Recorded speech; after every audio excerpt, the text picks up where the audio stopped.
And we're live. We are Manchester United against Aston Villa. Boys, quick score prediction for this one. I'm going to go 2-1 Villa. I need both teams to score, obviously. But I do think Villa are a bit better at the moment. But I don't know. Whoa. All right, that's not very good for the... Just calm down. What's your score prediction? The thing is, obviously, you know how we feel about United. But this, for some reason, feels like the exact game that Man United win. Obviously, they beat West Ham, didn't they? Getting some sort of form together. Do you think that in the last... well, in fact, I'll give my score prediction first before I start waffling. I'm actually going to say 3-1 to United. Wow, yeah. I don't know why. I just think Villa's bubble seems to have burst a little bit. Like, obviously, they were overperforming based on their expectations prior to the start of the season. But I think Manchester United are on a very good run of form at the minute. Yeah, they seem to be playing all right at the moment. But I don't know. They're still a good outfit, Villa. They're at home. They've been okay at home this season as well. They've been pretty good. They've got a decent record. I mean, I know they've slipped up recently, but it's just the thing is with Man United, even now, you just don't really know what team you're going to get when they turn up. I think that Villa loss to Chelsea in the Cup was just a bit weird for me. I know that Chelsea can be good every now and then, but they've been so poor recently. To see Villa get knocked out by them was a little bit strange to me. They're really good. They're good in the Cups, though, aren't they? They're obviously final the EFL, the League Cup. That's their best chance for Europe, isn't it? So they've got to put everything into the Cups. So. Also, you need to twist that and just move the mic up a bit. You've got it the lowest out of everyone, and you by far the tallest. There last week. Oh, is it? Yeah. Just lefty loosey it, and then you can pull the thing up. Otherwise, you're just going to be hunchbacked the whole episode. That's why I am anyway. I'll wait to jump into something because it might make a mad noise. I've got the posture of a quaver. Keep going if you wanna.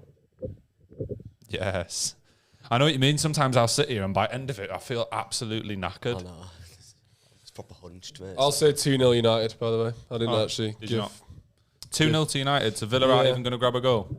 Sorry, Ellis. They better do. Bet's not coming in. That's my guess. Well, should we jump into the first debater today? And that is what's been going on with Marcus Rashford at Manchester United, and maybe just what's happened as a whole with a few different players there.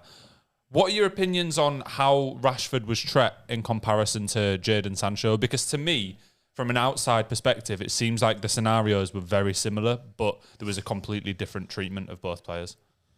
I don't really know with Sancho. I mean, since Rashford's come back, he has actually been performing after his little incident, let's call it. But with Sancho, I don't know. There's obviously stuff that we don't know that goes on behind closed doors, and I don't think he's going to openly treat one player completely different to the other. So there must have been a little bit more to what was going on with Sancho than what we really know. Obviously, he's gone over to Dortmund. He seems to be doing okay. He's playing. But if it was an attitude thing, you just don't really know. This has happened to Rashford before as well, hasn't it? I remember something similar happened in the Cup. He came back, or he came back and he was kept on the bench, and then he came on and scored the winner. I think this was like last season. Yeah, I remember. And after the game, he apologised, I think, and obviously Ten Hag probably liked that. So he's messed up before in the past, and Ten Hag's, seen Rashford react better than Sancho has, and obviously Sancho's renowned for turning up late to training and all sorts of stuff like that. So it's I guess it's how you react to these situations that probably defines it. It's a good point because he's getting his head down. He's come back and he's grabbed a few goals and assists since it happened. So he's letting the football do the talking because he's had a bit of a difficult season. He has. He's had a tough time of it, Rashford. But I just thought it was really strange because as soon as Sancho's gone to Dortmund, like he's back on socials, he's clearly having a fun time, and it's as if was there really that big an issue with him at Manchester United in terms of disciplinary, or was it just completely blown out of proportion? Because he was at Dortmund previously and he's gone back there. It's not like Dortmund are a nobody club that would accept somebody that isn't going to put 100% in. So it's really strange to me that it's like just an issue at Manchester United, whereas it's not at one of the other biggest clubs in the world. It's a very complicated situation, isn't it? Because like with United, they're obviously going through not just a rough patch in the past few weeks. This has been like a decadent period where for the past like 5-6 years and then some. So it's like whenever there's a player that's enjoying themselves outside of the football scenario, then it's just not going to look good. Whereas with Dortmund, obviously they're a massive club, but they're not expected to win the league because Bayern do it every year. So it's as long as they're in the top 4 or within a chance of winning it, I think they see Sancho as a net positive anyway. But yeah, I think there is a point there where it's like at United, nothing like that goes. But I mean, they're not exactly benefiting massively from that strategy, are they? So God forbid a player enjoys his life when it's not going well on the football pitch. Yeah, I have to admit, I don't like that element either of where kind of the fact that a football player is actually a human is genuinely completely forgotten the majority of the time when something like this happens. But on Rashford, what do you think about him at Manchester United as a whole then? Obviously, maybe take away these disciplinary issues, but Manchester United are through here. Oh, is it? Take away the disciplinary issues that Rashford's had recently. Do you think it's maybe time for Manchester United to move away from Rashford a little bit due to his inconsistencies? He's the star boy of the club. Is he good enough to be that star boy going forward? Star boy for what? Because star boy in the sense that the main man leading to him to a league title, Rashford could be part of a squad that wins the league, but I don't think he'll be the best player on a team that wins the league. He won't be dragging the team, if that makes sense, to the title. Yeah, but in the last couple of seasons, really, it's only been Rashford and Bruno Fernandes that have been the star players at Manchester United on a regular basis. So, if not them, then because Rashford is a homegrown talent, when they sell him, it'll effectively be worth double. So is it time for them to sell Rashford? I don't think Rashford will be sold. No, I don't think they'd sell Rashford. It's like the equivalent to selling Saka or something. It's just not gonna happen. Or like Trent leaving Liverpool. But it's even like City with Foden. Like they could cope without him, but that doesn't mean they're going to sell him. He's one of their own, and he doesn't want to go anywhere because it's his club. Like Manchester United is Rashford's club. He's probably not going to want to go anywhere. Realistically, I don't think it's that. In terms of you think about accelerating United to the next level, whatever, they obviously need to do that because they've been shite. I don't think the most logical step to improve them massively is to get rid of one of the, only consistent, well, I say consistent, that's a really strong word for Rashford, but one of the, shining lights, give or take, over the past 5 years for the club. And I think they need to make additions, not reductions in some of these players. Here's where the question is interesting for me. I agree that they need to make additions, but because Rashford is effectively worth double what any other player in the squad is, his sale would be able to fund more than any other sale in the team. And he's not, like you both just said at the start of this question, that he's not someone that's going to be leading them the line to a league title or to European glory. So why would you not think it's time for him to go if he's effectively worth more than every other player? Because I think there's other positions where they're even worse. I think, the defence, whilst they've got Lissandro back, which is, generally speaking, a big push. Luke Shaw, you can't really rely on. Obviously, Dallow's all right. It doesn't get me gassed. Their midfield's horrific. Apart from they've got Mainu now, which is pretty exciting. But I think there's other areas other than left wing where they can really accelerate. Yeah, and I don't disagree with that. My point is more that the sale of Rashford would fund those, and I don't think it'd actually be that big a loss. I think they'd be able to get a winger. Who's going to get him? Who's going to pay? How much are you expecting to get for Rashford, and who's going to buy them? Speak of the devil. Yeah. Rashford on the edge of the box. Garnacho. I think he should have shot there. Yeah, he probably should have shot, but a fantastic interception to be fair. Good break. Go on. How much would Rashford go for? I think he'd probably go for about 60 million. Realistically, I think maybe a team like PSG might come in for him, like a Dortmund, a Bayern Munich. I don't think he'd be good enough for Real Madrid. Barcelona, if they had cash, maybe.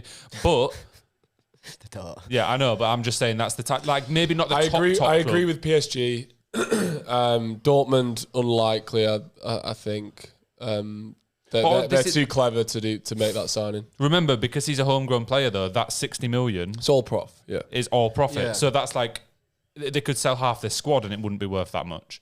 That's what I'm saying. And then that would allow them to reinvest really well. What is their situation with FFP? Are they? I think they're on the ropes. They're okay at the minute because their revenue's ridiculous. So obviously they get an advantage, against other teams. And they haven't been spending a huge amount in the last few transfer windows either. But I don't know. I just think that Rashford is good and he's really good for a marketable player as well most of the time. But I've heard whisperings even within the Manchester United fan base after this the other week where he was going out clubbing and then calling in sick for training, not being in the squad and whatever.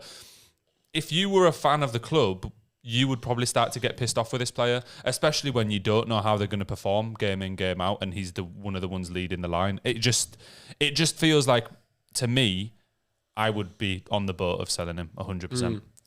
Yeah, I mean, I think it's just the significance of selling someone who's, you know, it's not just a homegrown talent for the profitability reasons. This guy is literally, he is Manchester United. Yeah. So it's like, it's very significant to get rid of, you know, star boy, whatever you want to call him, even if he's not delivering to the level that you want him to.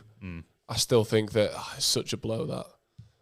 But then again, you've got new homegrown talents coming through. You've got Garnacho, Mainu, and obviously Højlund's not homegrown, but he's someone you can obviously bank on for the next 5 or 6 years and then some. So it's like, you know what, maybe it is the turn of the guard, but he is 26. There's still, you know, you can still get 4 or 5 years of a similar performance level, whether you want that or not.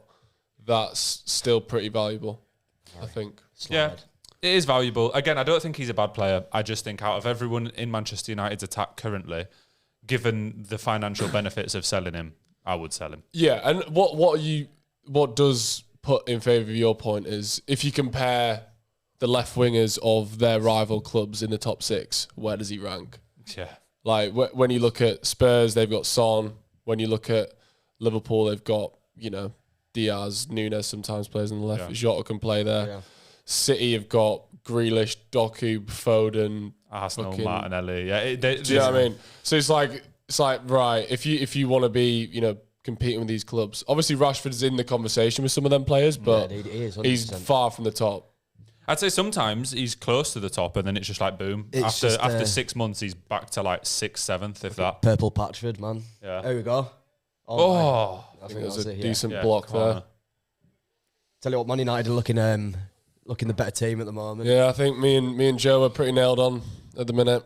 Yeah, I'm not gonna back myself even more until anything actually happens. But I tell you what, I have really liked the look of Højlund. He looks so lively, doesn't he? Yeah, just every game I've seen of Manchester United recently, he has been their best player by country mile. His goal against. He wasn't even. He literally just skied it.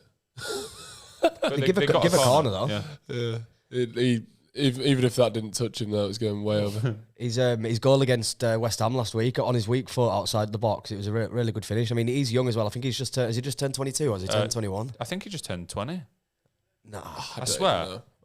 Have a quick Google. But no, he's really young, and I do expect him to become one of the best strikers in the world in the next few years. The only worry is Garnacho with a shot from the edge of the box that just misses. He's a player. 21. Oh, is it 21? So that's what I mean. I mean, he's looking promising already. 21 years old. Garnacho.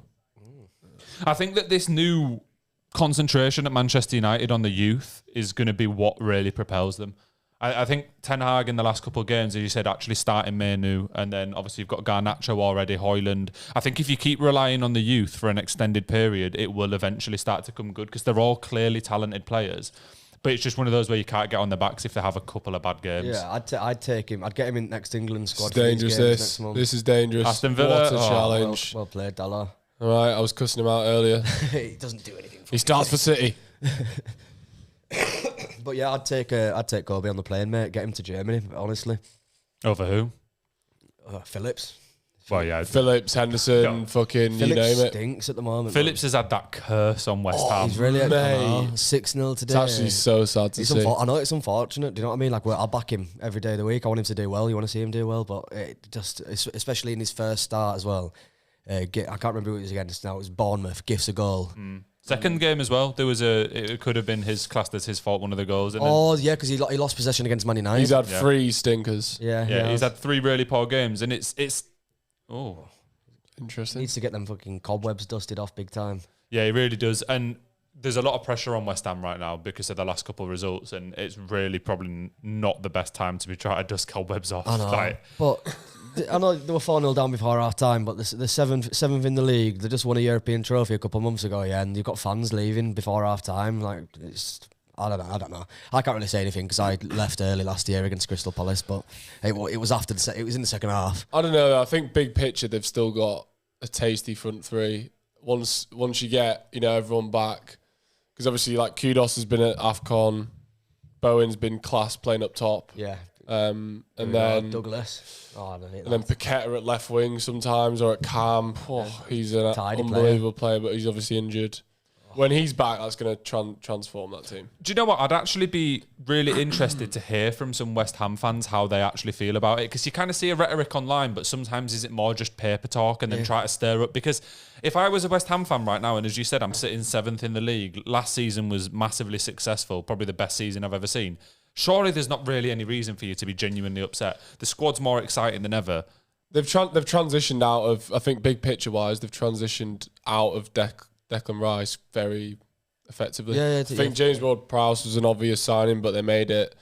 Obviously, Phillips, you never know. He could somehow dust the cobwebs off, like you said. But well, I hope he does, innit? I hope he does, but you just don't know. It's just not looking great at the moment. Yeah. I mean, even if he doesn't, that's only a 6-month loan. There's no obligation to buy. Well, there's no obligation, but you'd think if he does start to do well. But City don't have any value for him anymore. So it's like, if you'll fancy that if he has any impression at all on West Ham, then they'd be having first dibs to get him back. If he keeps on having a similar level of performance to what he's had so far, they're not going to pay, what is it, like 30 mil, was it, the release clause, if not more? I think he's got nothing back at City though, like that's done. I mean, I don't know if you've seen today, when I was scrolling through socials, what he said about how Pep handled his situation after the World Cup. No, what was it? He came back, do you know when Pep basically come out and said that he was overweight, and that's why he was dropped and out of the squad. He just said he was right that he was overweight, but it was by like 1.5 kilograms.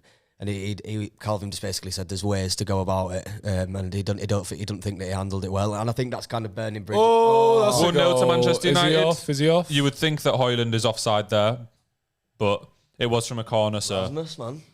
Jeez. Come on, he's at it again. I might have to bring him in the fantasy. I know. That's a good shout, actually. You know, the thing is, I meant to captain Haaland, but I completely forgot. I've subbed him in. I was like, I'm going to captain him.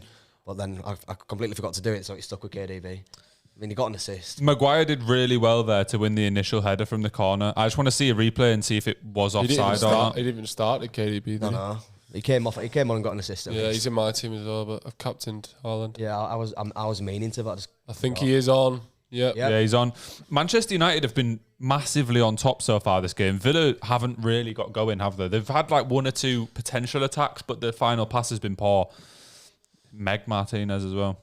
Strikers finished that. Cash up's gone out. Yeah, Maguire's done well there to win that initial header. Yeah, slabhead. He's lethal force in the boxes, our Harry, mate. Manchester United maybe creeping back into the top 4 after laughing at them all season. Yeah. Yeah, I mean, they're creeping up. It's looking all right for him at the moment. It could happen. I still think Spurs will get it. Yeah, I mean, I agree. They'll finish in the European spot. I think they take Europa League. Yeah, fifth would actually be an all right season for them. Considering how like it started, really.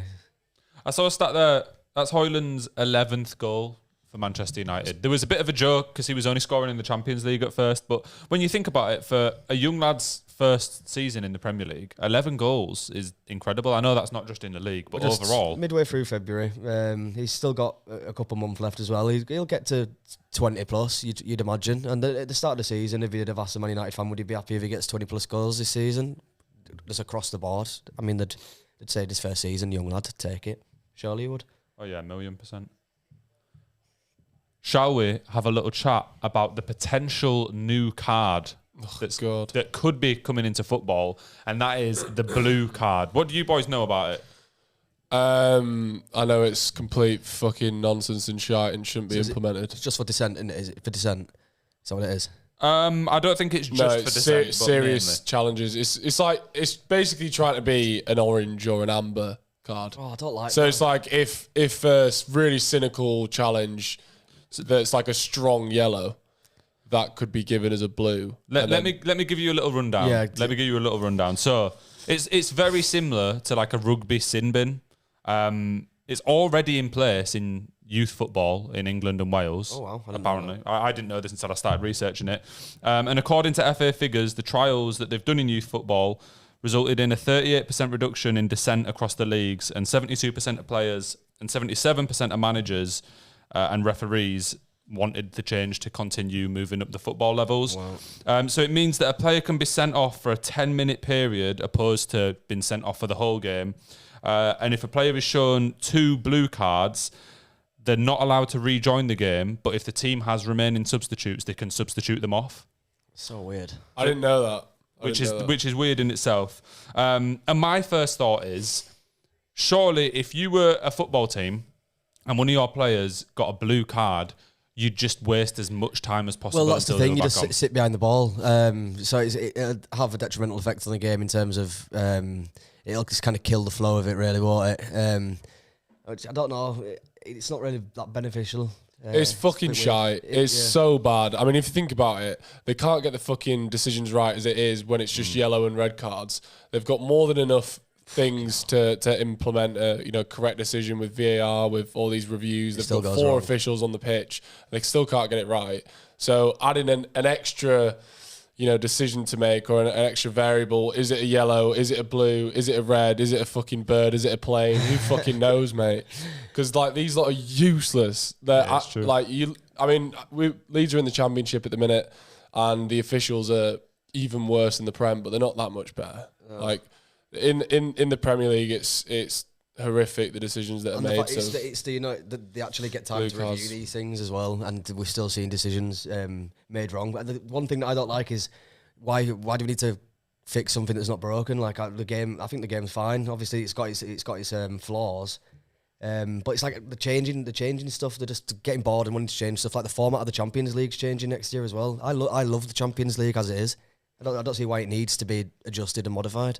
Yeah, no, I love the Champions League, but I think on the blue card, the reason it annoys me is I do think that there is an issue, especially in England in comparison to other countries, with how much dissent players do show. I think there's a lot more disrespect towards the referees. It's because they're useless. The reason for that and the fix for that is yellow cards. Like, actually book players for dissent. Don't just let them do it repeatedly and not give them a yellow card. Because if you actually started handing out bookings, and maybe you've seen a couple of times throughout the season a player gets sent off, they maybe already got a yellow, they get a second for dissent, or the other way around, then players would stop doing it. That we already have the answer. Referees already have all the tools at their disposal to fix the problem anyway. So to add an extra variable, to add an extra thing to think about, that's going to just end up being implemented incorrectly anyway, just like everything else has that's been a new addition to football, then it's just not going to be the right choice, really, is it? But then, if it's been implemented in youth football, and there's a high percentage of managers, players, and referees that say it's actually improved the game, I think the refs that I've been seeing anyway are massively affected by crowds. In youth football, there's barely any crowds, so it's like you react to the home fans, you react to the cameras that are on you, and that impacts your decision. I honestly think that these referees should be good enough in behind closed doors, because there's no factors with fans, and I think that their decision with dissent, they'll just whip out a yellow. But I think some referees are scared of making the bold and correct decision. Oh, that's a right effort. John McGinn with a rocket from the edge of the box there. Good save from Onana. I needed it. But I think we could take a lot from rugby, really, not in terms of the cards. I just mean in terms of how officials are treated. Like, I know it's frustrating when a lot of the referees that we do see are incompetent, and when they've got all the fucking tools to be able to review stuff and decisions are still wrong, and it's frustrating. But in rugby, they call the officials sir, and there's just a different level of respect. And I don't understand why it stood for so long that players can just run their mouth constantly to the referee, always chewing ears. Like, it does wind me up. I just need to get on top of that, really. And but that's meant to be the answer for this. That's what I mean. Then if that's what the answer is going to be, then fair enough. We'll see how it goes. But I don't really like the sound of it, and it's just an extra complication, as Frankie said. Yeah, I'm 50-50. Oh, that's a goal. Oh. Come on, man. What is that? You see that kick attempt? What's he doing, bro? Fucking fell on his ass. I needed a Watkins goal and all. Aston Villa with a couple of really good attacks on the bounce there. They seem to have woken up a bit, don't they? A couple decent opportunities in a row.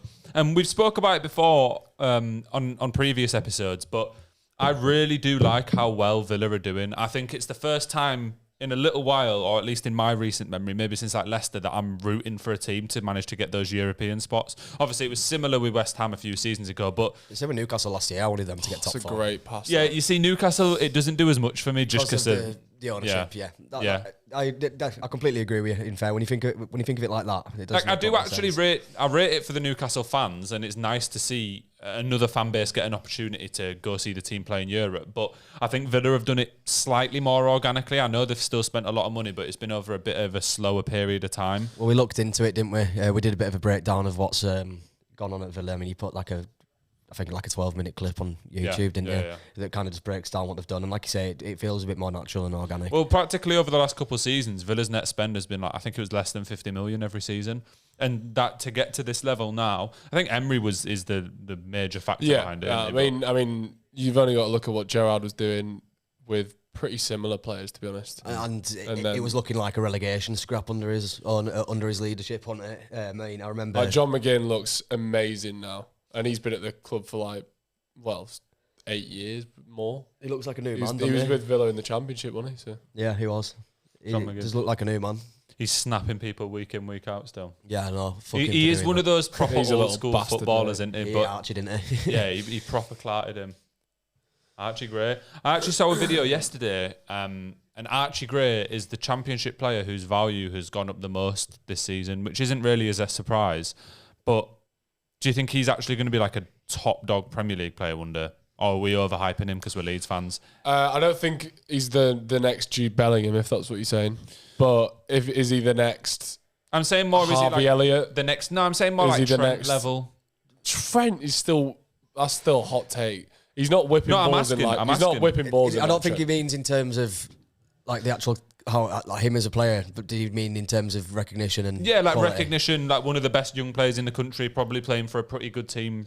I could see him being a top player. I don't think he's quite Trent at the minute. I just think he doesn't have the wow. He doesn't have the wow factor yet, but he's incredibly solid in so many different aspects of the game that he could pretty much play anywhere on the pitch and be decent. Yeah. Is he not still 18 at the minute? 17. He 17. turns 18 next But this is what I'm saying. So changing rooms. I actually don't think that comparison to Trent is a million miles off. Yeah, no, I mean, I just think it's early days, and to be honest, I'm almost glad that he's not doing that because we wouldn't be able to keep him. Whereas I think that we can probably keep him for maybe a year or two. Well, hopefully, all being well, we go up.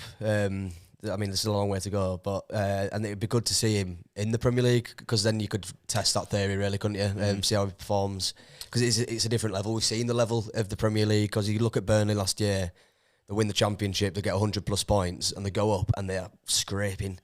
The difference in quality is just crazy. Isn't it? I think it's also visible by, and I think maybe Leeds fans have been clouded a little bit by this season. The level at which our players who were in the Premier League last season, which I know is very few, have performed in the Championship is levels above. Like, let's say Dan James, for example. We tried him in the Premier League a couple of times, never did well, didn't do well at Fulham on loan. Whenever he's played this year, he's absolutely smashed it up. And everyone's now thinking that he must just be a better player. And it's just because we're in a worse league. Like, he's good enough for the Championship, 1,000,000%, but that doesn't mean that he's good enough for the Premier League. And I think even a lot of the players we've signed and we've all fallen in love with very quickly, I actually don't think Pirot would be good enough for the Premier League. I don't rate him. I think he's shite. I don't rate Pirot. It's just it's I think annoying. he's actively shit. Like there's a really reason why slow. Bamford plays ahead of him. Which and is Bamford's not exactly mental. turning up trees, is he? He wound me up against Peterborough midweek. He just looks so off it. I mean, he's brilliant. He's a composed finisher, fantastic, and you'd back him to take a penalty if he's on the pitch. But wow, he's just so slow. He looks like Keza Monaghan. He don't press. He don't fucking. He's basically stationary. He may as well just plonk him 25 yards out, just outside the D. Just leave him there because that's basically all he does anyway. His feet and hope for the best because we know he can finish. He's fantastic in that sense, but it was good for Swansea. It's different. At Swansea did well, scored goals, but they're a different kind of team to what Leeds are in the Championship. But even Swansea fans, I think, had a similar opinion of him to what we did. Obviously, they were more reliant on him. He was the main man. We've got like a team full of. There's far less expectation at Swansea as well. Like they probably weren't expecting to actually be challenging for the top 2 or maybe even playoffs a lot of the time. Like where are they now? Are they anywhere near that? Or are they just floating mid-table? You've got to think this season as well. There's only 2 playoff spots to play for the rest of them teams because obviously Ipswich and Leeds and Southampton are going to fill. Hoyland just missing another header there. So there's only 2 spots to play for this year, really. What a challenge! That's a good tackle. Was that Casemiro? Mm-hmm. He looks like a cartel member, man. Casemiro, the cartel member. I absolutely love it. He does, doesn't he? A little bit, yeah. It's like something you'd see on Narcos. I feel like there's been quite a lot going on with managers around the world recently. Since the last time we did a show, Aston Villa nearly through. That was a great challenge there. Dallow's on it, Frank. He must have heard you, lad. Yeah, never diss Dallow again. yeah. But yeah, since we last did a show, Xavi announced that he's stepping down from Barcelona, which is really interesting because Barcelona are in such a dire position at the minute. And when you've got someone who was brought in under the expectation that they're not going to spend much money, but he's a club legend, so he gets a bit of leeway, whatever. Won the league in his first season, so had an amazing first season, and then is now choosing to step down at the end of his second season.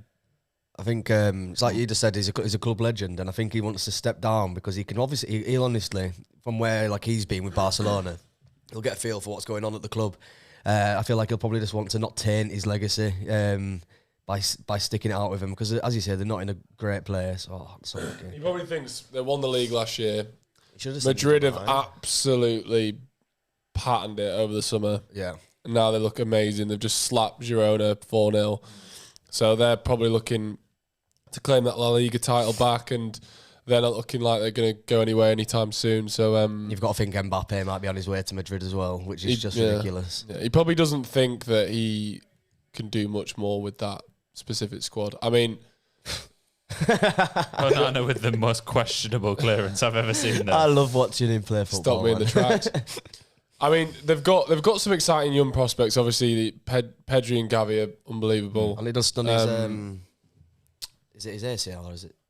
Is that Gavi? Yeah, one of them's seriously injured at the minute. Yeah. But I mean, in terms of long term thinking, obviously they got Lamine Yamal, who's like 16-year-old right winger, who's keeping Rafa and everyone on the team, Ferran Torres, which is impressive.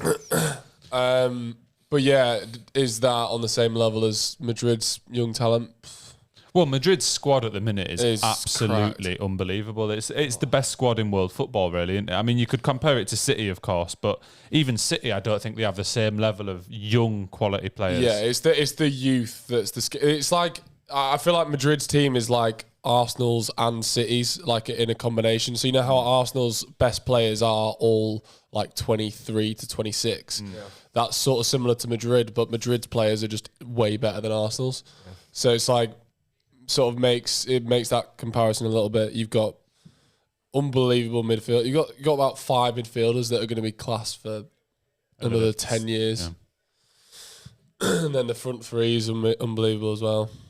Yeah, and you know that if anything goes wrong, like if any of those players... The thing is with Madrid's young players, it's not even really a question of will they continue to improve into the future. Most of them are already there. They just need to not get crocked. You know, like you think about Bellingham, Vinicius, Rodrigo, Camavinga. They're all already unbelievable footballers. It's not like you're waiting for them to continue to develop. Yeah, no, but they will anyway. There's a chance that they'll get even better though. Like imagine what Jude's going to be like in 5 years. Like, that's ridiculous. It's actually crazy to think. Like you forget how old he is. I mean, I know you don't because he's an English prospect coming up, but it's mental to me. Like he looks like a man. Like, do you know what I mean? I just don't understand. Like on the ball, he's just ridiculously strong. He got a brace yesterday and an assist. Another solid performance. And I mean, he's got 20 goals across the board this season from a midfield position. He's the top scorer in the league still.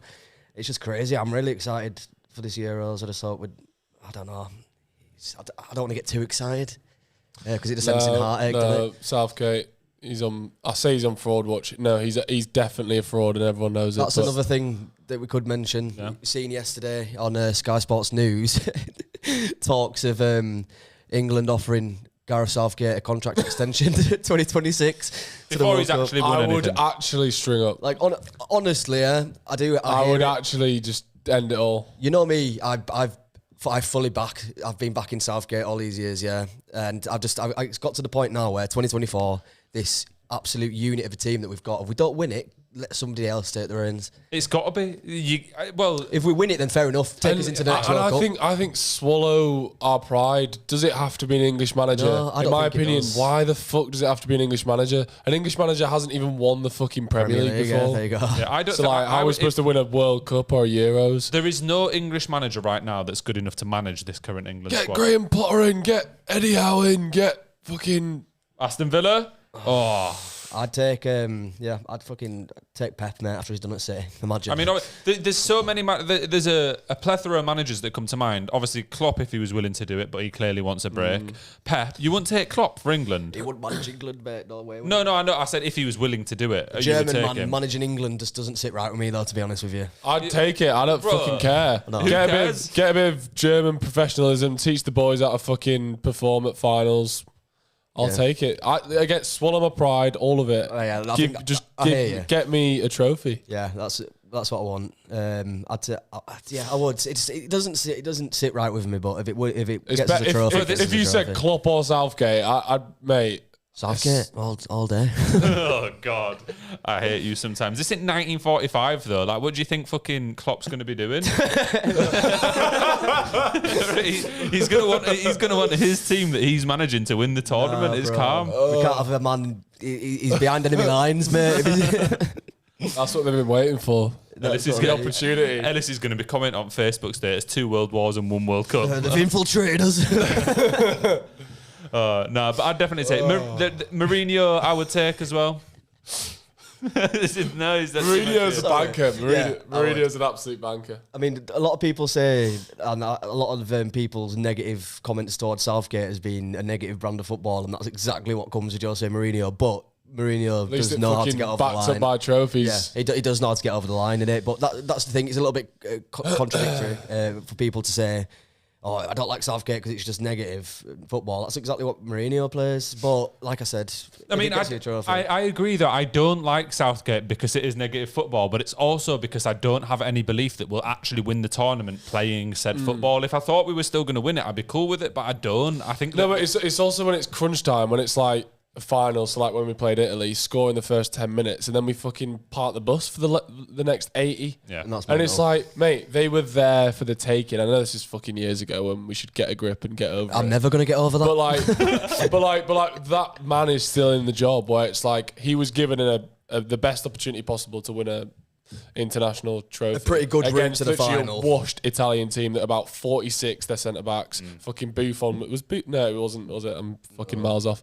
But Donnarumma. either way, like the opportunity was there and we completely bottled it. And why would that man fill you with any confidence at all that you can then, third, fourth, fifth time lucky, get over the line? It's true, and I don't take the World Cup loss to France with as much salt because I it thought makes. we were better. Yeah, we were actually quite good in that semi-final, but again, it just shows that We're not getting over the line, are we? we're just never doing it, and I don't think we will under I Southgate. personally just think that was a bonus and he should have been gone anyway. He should have been gone after Italy.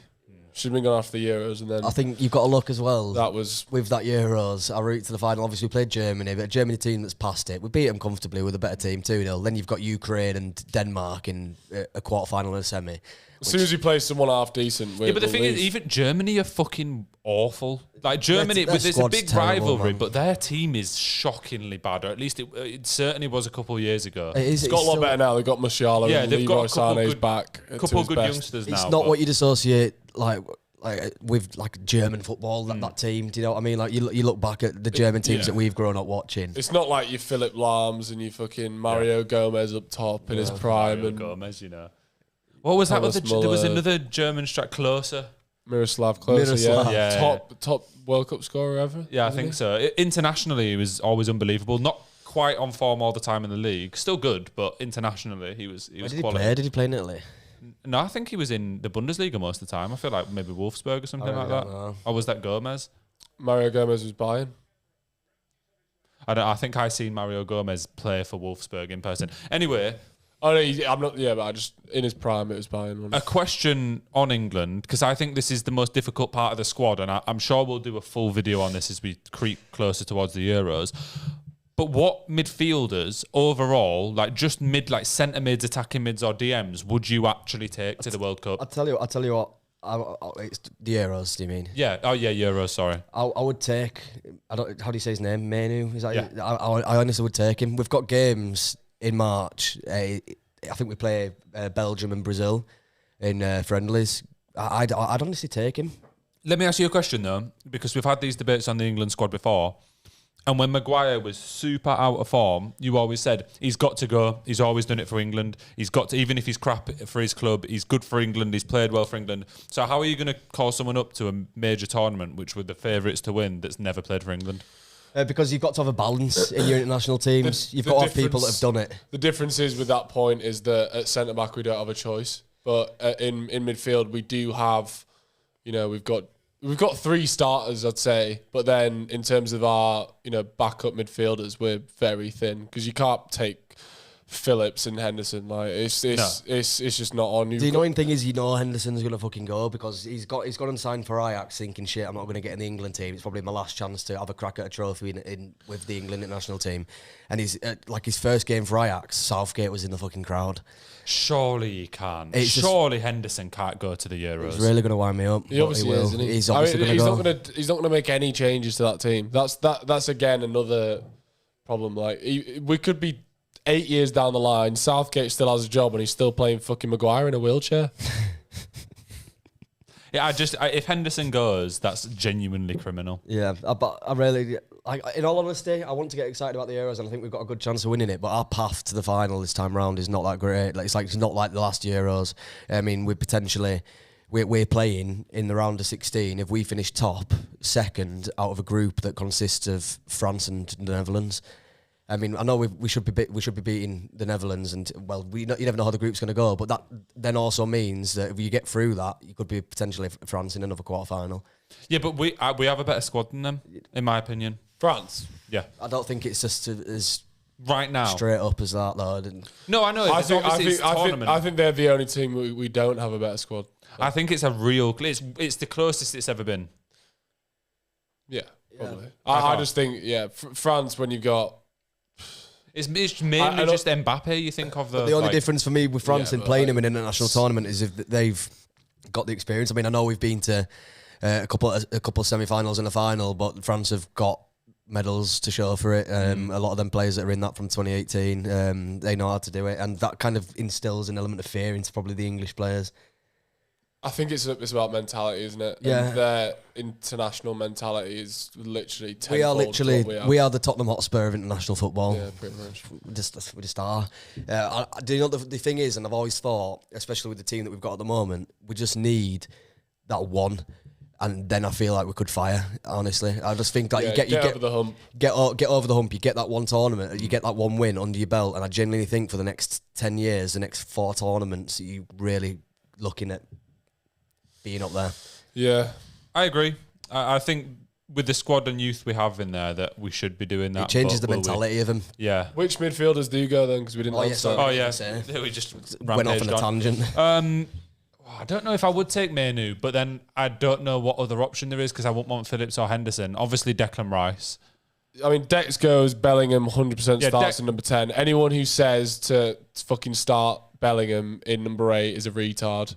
He is the best number 10 on the planet right now, and you have to play the best number 10 on the planet in number 10. End of conversation. Yeah, I'd have around the bush. Rice, Bellingham, Maddison. Yeah. I feel like you do need another defensive option. So right now I'd say Manu, but it does depend. Like if Phillips started doing well again, is he defensive though? Gallagher more so than. Yeah, I think he's number 8. He's not number 6. I would probably take him then. And then would we have one more? Yeah, I mean, assuming that your Cole Palmers and your Phil Fodens are wingers. Yeah. Assuming that they're wingers. You'd have Maddison as a cover for Bellingham. Yeah. And then you'd have... Manu as a cover for Rice. Yeah, and then you've got... either Gallagher. No, Conor Gallagher's number 8, I'd say. And you're going to have to play Rice as a number 6 just because you don't have a... a Rodri or a Thomas Partey or he whatever. plays with the 2 holding as well, doesn't he? Is Ward-Prowse in with a shout maybe? He should for that be. last spot. Yeah, James Ward-Prowse, why not? He should be. Because Trippier's not going to be in there anymore. So Could whack Trent in there maybe? Yeah. I think. Do you know what? Trent's a good option to put into that midfield when you're playing a team that you should be beating. Yeah. When you're planning on having 80% possession. Yeah, exactly. Because then it's brilliant when you've got a lot of the ball and you can get it into his feet and he can pick a pass. Because he could essentially just sit in the middle and act as like a fucking quarterback. Yeah, true. Just ping him out. I think Trent would be good, as you said, against Leicester team. But in a bigger game against a better team, you don't want to have him in the midfield. What about John McGinn? Oh, he has seen that. Yeah, I said it to you. Yeah, you sent me that. Someone on Twitter was like, how's John McGinn not getting in that England he's not squad? getting a call up for England. Get The most Scottish bloke of all time. Get McGinn and McTominay in there ASAP. Why is McTominay not in that squad? A little recap of the first half. Villa have actually done much better since Manchester United scored, but up until that point they were poor. But I suppose for the majority of the half, Villa have actually been the better team, slightly. Yeah, I think it's a well-matched game, isn't it? I think definitely. Could go either way. My 2-0 prediction could certainly come to fruition as well, though. Yeah, I said 3-1. I'm needing that Villa goal in there, but... And I went 2-1 Villa. There was a need to sort it out. I don't really care, to be honest. I just want them to score. I just want them to get a goal. I need them to. Now, it really angers me how at one point in the Premier League, Leeds and Villa were kind of seen on exactly the same level. Like, there was direct comparisons between what was happening at Leeds and Villa, and now the gulf in quality is unbelievable. It's when we played at Villa Park last season, more towards the start when Gerrard was still... I think, actually, I don't know if Emery had just taken over, but we were in like talks of like being in a relegation fight with them as well. So It's very fine margins. I mean, people forget Villa should have been relegated. Yeah, we've gone over that as well. No, that's not actually true. What? In terms of the goal line technology not No, being that switched the on? goal line technology is, but I saw something saying even if that goal counted and the result was as it was, they wouldn't have gone down to the really? goal difference. Yeah, Oh, So goal it was, difference. It was real close, but and obviously that would have then impacted their confidence levels going into the last game of the season, whatever. But It's like butterfly effect in it. Like it could go and it could change. I don't know though. They're still jammy as fuck in my opinion. And now look at them. I'm just solid, to be honest with you. No, I think credit to him. Yeah, I think fair we had massively incompetent owners, and I think if the 49ers took over 2 years ago or whatever, Be in a better position. we'd be in a very different position to where we're at now. Yeah, I think if Bielsa was backed properly after that first season in the Premier League, when we finished 3 points off a year, We'd have had probably 3 Champions Leagues by now. 3 Champions Leagues. I'd You can just say. imagine Probably all as well, about though. Like just running around saying, "Oh, let's get this guy," and Bielsa's just like, "What the fuck are you on about now?" Just look at this, some of the signings that we made with Orta as a director of football have just like we've had some gems. Don't get me wrong, but fucking hell, I mean, you're gonna get some when you get that many. Do you know what I mean? You're gonna get a few gems in there, aren't you? But It is truly baffling. some of them are just honestly, oh god, and like it, Sinistera being made permanent. Daniel Farkas. What do you think of that? Are you happy about Sinistera going, or are you kind of sad in a way? It's a shame, innit? I really like Sinistera. If we didn't have 16 million wingers in our current squad, I'd be devastated. But And he just got- because we've got Somerville, because we've got James obviously firing. Nonto coming back as well, back in the team, and then Jaden Anthony, I guess. That's 4 very solid wingers, more than good enough for the Championship, Yeah. maybe good enough for the Premier League. So You'd imagine Somerville, if he keeps improving, he could be one of them players that goes on to a bigger club. I honestly think Somerville's a Premier League player. I think I do. he's well and away our best player, particularly when you're talking about forwards. Looking at Sinistera, I view him definitely as more valuable than 20 million. Yeah, but, that's the only thing. Isn't it? but when I looked into it a bit deeper, obviously for our PNS, obviously, or FFP, depending on what league you're in, us selling Sinistera this season is really good for cash flow benefit. And 20 million now in the books is better than potentially 30 million next year when we can sell off Jack Harrison, when we can sell off, who else, other Deadwood. in for reality, example. I don't really want any of them back. I mean, we spoke about it last week. I want to get rid of all of them. It's like Fark said in his presser this week that getting them back after going out on loan. Microwave meal. It's like reheating your foods. Like it's just not the same as having it fresh. Like fucked off when times got that hard. chicken and rice just doesn't hit as nice when you heat it once and you heat it twice. I think we might have to end the stream with that. Didn't Daniel Farke mention Taylor Swift at one point in the press conference? Well, he said Super Bowl. Yeah, he said it was on about the Super Bowl, and I think he mentioned something about Taylor Swift, and he said I'd rather listen to Leeds fans singing Sophie Ellis Baxter. Do you know what? That's actually facts. All you Swifties, when you lose the Super Bowl, you can get fucked. Bro, put some passion into that one. It's long. Every time I've watched American football in the last few weeks, it just keeps flipping to Taylor Swift on screen. No, I don't want to see you. Why are they trying to turn it into some fucking reality show? Left my homie Matty Healy. Go on. Oh, that's a pen. Fucking hell. What on earth is What going is on? happening? How have you still got it? Is that corner? John McGinn was literally just being dragged to the floor the whole time then. I'd imagine they're going to score at some point. They've had opportunities. Halftime. It's the halftime debate, boys. Oh. It's the big one. Are we ready? Well, fucking tell me what it is then. So, today we're going to rank the top 10 right wingers in the world right now. Easy. When I say right now, disclaimer as always, take the last 6 months, maybe the last season into account. Obviously, maybe a player's been injured for 2 weeks. You're still going to include them because they are still... Yeah, for the record, just because someone is injured and let's say they have evidence success over the past 5 seasons, don't fucking have a go at me because I'll tell you what, that is pretty solid evidence that they'll be pretty good when they come back.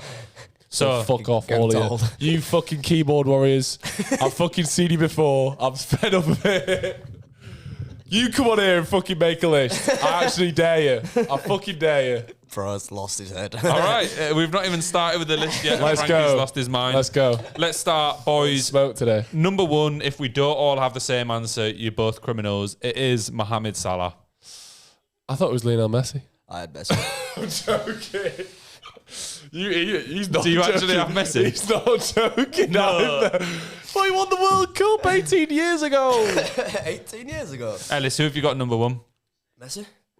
You've actually got Messi over Salah. Yeah. As the best right winger in the world right now. I couldn't even say right winger. Yeah.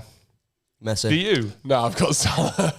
Why Messi? Because he's the best player we've ever seen. I think to make it, Why are you looking at me like I'm a fucking idiot? I think to Bro, make, you are an idiot. It's Messi. You are definitely just trying to trigger me right now. Nah. There's no way you have Messi number 1. Yeah, of course I do. It's Lionel Messi we're talking about here. Yeah, but he's not right now. Yeah, but what did Frankie just say over the last 5 years as well? I think for the ease and lack of controversy, we should do the European top 5 leagues. Okay. No. Well, to be fair, I've only got one player out of that. But what is Messi in your top 10? Is yeah. Messi in your top 10? He's in my top 10, but he's not number 1. He's thing not is, in your though, top 2, I'm worried. But I don't even know where he'd sit because He's not even done well at Miami. He's not done well. The thing is, though, he is just unbelievable. No, he is just Messi, I know. Well, but he's not better right than Salah. now, for the last 6 months season, he's not done very well. Well, right now then, yeah, fair enough. Right now, Salah is probably number 1, but I've made my list just thinking All right, it's fair Messi. It's fucking Lionel Messi. All right, well... Who's your second best then? Jared Bowen. I'm gassing right now. Right, So I did have Salah at 2, but I'll flip him around because I think Joe's going to chin me in a minute. I can't believe you had Messi. It's baffled me. So, number 2, Frankie, who have you got?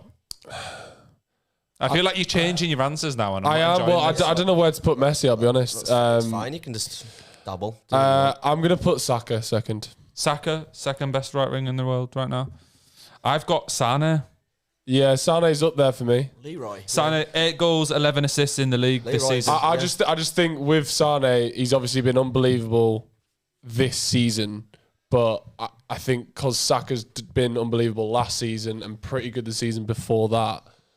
I'm not against Saka. I think he's got because Saka got what 14 goals last year. Sane's on 8. I think he's got a solid amount of assists. To be fair, he's in the Prem. No, obviously. I agree. So we'll swiftly move on to third. I have Saka. Ellis, you have Saka in third. I've got Sane. So the top 3 is interchangeable, other than that fucking criminal Messi shout. I can't believe you think that's criminal. You had Messi. I've not put Messi in yet. Yeah, okay. Fourth, maybe this is where it starts to get a little bit interesting. I've gone with Rodrigo at Real Madrid. Leroy's my fourth. Frankie's just he's trying not to get cancelled. You see, he went on that rant at the start, and now he's thinking into it too much. I'm rattled. I'm bare rattled. Rodrigo's. Are we on 4 now? Yeah. I'm gonna Do we class Bernardo Silva as a winger? As a right winger? I did not. He's a winger on FIFA. Because in my opinion, Bernardo Silva is fucking world class. I had him. We did best. There's actually an argument that he's better than Saka. No, I agree. We've done attacking midfielders, and I had him in there. I put him in as an attacking midfielder. Mate. You can put him in if you want. On the wing. He does play on the wing a lot of the time. If you look at where he's played, it's interchangeable whether he's cam or right wing. It's Foden or Bernardo. They basically swap. If you want to put Bernardo in there at right wing, I'm not offended by that, but I don't have him just because I've used him in a previous video. So you've got Bernardo Silva at 4th. Yeah. Right. Let's go on to 5th. Ellis, who have you got? I've lost my fucking list. All right. Well, at 5th, I've got the 5th best right winger in the world right now is Jared Bowen. I've got Rodrigo and Jared's number 6. I've got Rodrigo 5. I've got Bowen. We'll come to where I've got Bowen, but I've got Bowen on my list. But I just want to say, like, Bowen in the Premier League this season, 11 goals and 2 assists just in the league. Yeah, he's fantastic. Do you not think a big club's going to come in for him sometime soon? Well, West Ham's a big club. No, but like a top sixer. Yeah. I know West Ham are floating around it at the minute, but I mean like a more conventional, always in the top 6 club. I think so. I don't know, because he's good as a West Ham player and he's like a standout player, but if he goes to a bigger team, is he really going to... I don't know. It's one of them. Yeah, I think Jared Bowen, I just had a look as well. He's obviously played striker a lot, but funnily enough, 7 of those 11 goals have been from right wing. So he's balling out at the minute. He's I think outside the top 6, he's the best right winger. Obviously, you got Michael Elise, which I'm sure should be on your guys' list, unless you have been living under a rock in the past 2 months. No, absolutely not. As in, he's not on the list. I'm just trying to... He's not on my list. Joe, you should not have a footy podcast. No. I'm not actually hearing it. You've been switching things around throughout this whole list to try and make yourself right. All right. So I've got Salah, Saka, Sane, Bernardo, Rodrigo. Right. That's my top 5. Top 5. So let's move on to 6th. I'm now going to put Messi 6. Messi 6th. Ellis, who have you got 6? Jared Bowen. All right, so 6, I've got Xavi Simons. I feel like I'm definitely pronouncing that wrong. Okay, that's a good shout. I don't really know enough about him. So tell me more. Couple stats: 5 goals, 7 assists in the league this season, and 4 goals and assists in the Champions League. And he's only 20. He's cooking then. So he is. Is he always playing right wing? Does he always? Majority of the time. But you could say this with most of these players. Now they're so interchangeable and sometimes play striker. But I just think that he's pretty incredible. So he's my number 6. Incredible. Okay. Number 7 for me is Lionel Messi. He's finally made his appearance. He's in at 7th. I think, to be honest, if Messi was playing at a better team and was fit consistently, he would still be probably 1st, but he's not. Yeah. He's not fit, and he's not actually done very well at Inter Miami. Yeah, fair enough, man. Whatever. I've got. It's a bit of a weird one. To be honest, I should have looked a bit more into it because I know he's gone to Saudi Arabia now. But I have got. I know you said top European. Mahrez, got Mahrez. Yeah, Mahrez, yeah. I've got Riyadh. But I just think he's. In terms of first touch, he's probably one of the best first touches in world football at the moment. He's like Berbatov-esque, the way he can just pluck a ball out of the air. He's just fantastic at City. It's a bit of a shame that he's gone to Saudi when he's not exactly on his last legs, but he's still on my list, so I've got him there.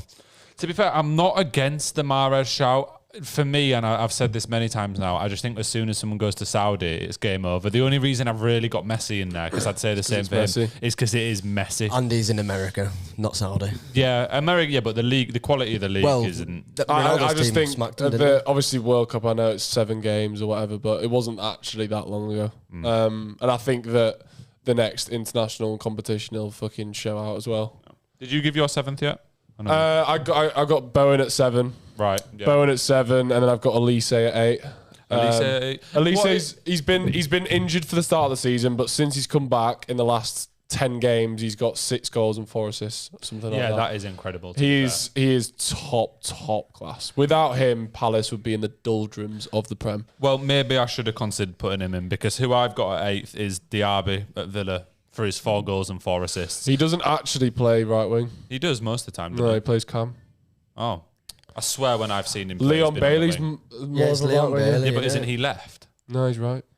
He's left-footed, isn't he? Fucking hell. Get him. Just actually, this is the boy that you want to be criticising on Insta, on YouTube Shorts. What's happened on with him? He's TikTok. gone from being self-conscious, right, to just atting everyone. You just stop projecting, bro. Stop projecting. Do your research. Yeah, You but got a bro, fucking I footy swear back. he does play at right wing. Or fucking hell. Sorry.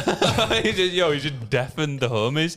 But at least whenever I've seen him, and he's definitely right wing on FIFA. Let's move on Do to... you know what? No, he plays sometimes the right striker of a 4-4-2. Sometimes. So like Watkins is the left strike, he's the right strike. But Sometimes. didn't he come in having played right wing last season in the Bundesliga? Yeah, but he normally plays cam, I'd say. Just behind Watkins. Anyway, let's move on to number 9. Ellis, who have you got as your 9th best right winger in the Well, world? I didn't say my 8th, but I've funnily enough got Elisa in there. But 9, I've got Miguel Almiron. Oh my god. No. What is... No. No, mate. Have you actually got Almiron? No, mate. For what reason? Please try justify this one. He's a baller. Whenever I watch Newcastle play, he's a baller. No. I don't know. Yo, He's a baller. are you lying? No, don't you see my list?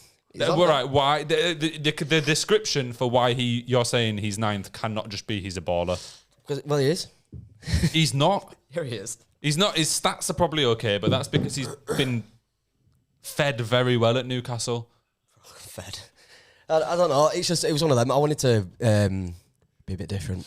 I like him. Sometimes you just like players, and I like him. I don't know Newcastle. I think I fans could name 5 wingers before I name Almiron. Right wingers, that is. Well, I've just named. By the way, does Phil Foden count in this list? Because I've not counted him by the No, way. I haven't. I haven't. But just so, again, I'm so on it today. Bro, what is up with you? It's all right, you know. It's okay. It's okay. I've been Don't worry affected. about the people I've on the been internet. affected. They're not real. Most been of them affected. don't even have a profile picture. It's fine. Yeah. All right. Number 9, I have Kubo at Sociedad. All right. 6 goals, 3 assists, and he's only started 70% of the games, so he's actually missed 30% of games. Do you know what? I'm going to put in. I've changed my list slightly, but I'm going to put Serge Gnabry. I know he has been injured, but the guy has got more than 10 goals in the league for 5 seasons prior to this. He got 14 goals and 11 assists last year, 14 goals and some in assists the year before that. If he wasn't injured, he'd probably be starting, but Sane would probably have something to say about that. He is top draw. And yes, I know he's injured, but that evidence alone tells me that when he comes back, he'll still be very good. And fucking better than Almiron for one. Better than... I mean, right, So as soon as he put Almiron, I was like, well, I can put this cunt in, can't I? I'm not- Fucking Gnabry with one leg's going to be better than Almiron, isn't he? I'm genuinely being serious here. I actually think I would rather start Dan James over No. Almiron. Almiron's, come Almiron. on, stop it. No, I'm being serious. Take your fucking Leeds cap No, off. I'm being serious. Take Leeds cap off. Dead serious. Can I ask Almiron is very good, but what's he's going just on not. with Dembele is a right winger, isn't he? Dembele is number 12 for me. 12. 12. Yeah. Do you know what's weird? When you just Kulusevski's yeah. in number 10 for me. we're doing a fucking top 10, not a top 12, by the way. I've just wanted to, I like... Few I like- honourable mentions. He's I've just got trying to some get the honourable- people on side. He's just like, well, no, he's in there somewhere. But no, I swear I did actually have him in my list when I originally wrote it, but he's not in there. That Dembele, because I watched the PSG match last night and I thought, oh yeah, he's in my list somewhere because he was absolutely smoking people. By the way, what a comeback from him because he was kind of wrote off at Barcelona and at PSG he's doing really well. And he's actually techie. When I watched him last night, he was taking people on. Yeah, I know. It's just because I wasn't sure what was going on with him. I mean, in reality, I should have done a bit more research on him. But he's always been a player that's got bags of potential. I just thought he has struggled with injuries here and there as well, hasn't he, really? And like you say, he did get written off at Barcelona. So Yeah, Barcelona's a tough crowd at the minute, though, isn't it? yeah, I mean, it's a bit of a hostile environment, isn't it? But anyway, we've got one position left. 10th. Who is the 10th best right winger in the world right now, Frankie?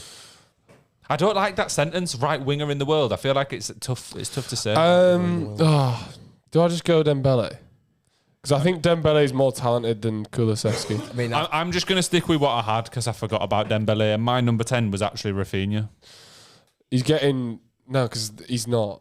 He can't. He's not even played this year. Yeah, but when he has played, he's been very good. Lamine Yamal plays over him. Listen, I think that it's just been unlucky and he's not liked by the management at Barcelona. I do agree with that. When he's I played, do think he's fantastic, but I'm just saying this season, which I know is against Gnabry, but Gnabry would be playing if he was able to play. Yeah, but Rafinha this season has had 3 goals and 5 assists, and he's only played 34% of Barcelona's 20-something games. So he's effectively played 6 games. He's had 18 appearances, but a lot of them have been it's off for the bench. Fucking 5 minutes. Yeah. He's played 34% of the minutes and still got as respectable stats. I think if he was at any other club, he'd probably actually be higher in this list. Yeah. I honestly, you don't have to. He's my favourite player at Leeds, to be honest. When he was there, so. Yeah.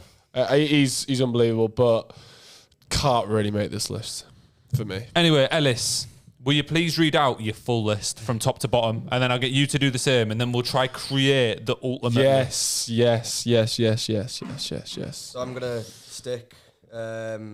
Do say it into the microphone, though. Yeah, sorry, I was reading my list. I'm sticking with Messi at 1. Right. Just because that's what I've wrote. So. Well, no, just put whatever you've wrote. Don't be doing a Frankie. Then Mo Salah, obviously at 2. Then we've got Saka, and then Gnabry. I've messed mine up as well. I haven't changed it slightly. Gnabry. You didn't even say Gnabry last time. No, sorry, Leroy. For us getting that Bayern Munich confusion. I know. Yeah. So Messi, Salah, Saka, Leroy, and then we have Bowen. Was that 5? Yeah. 6.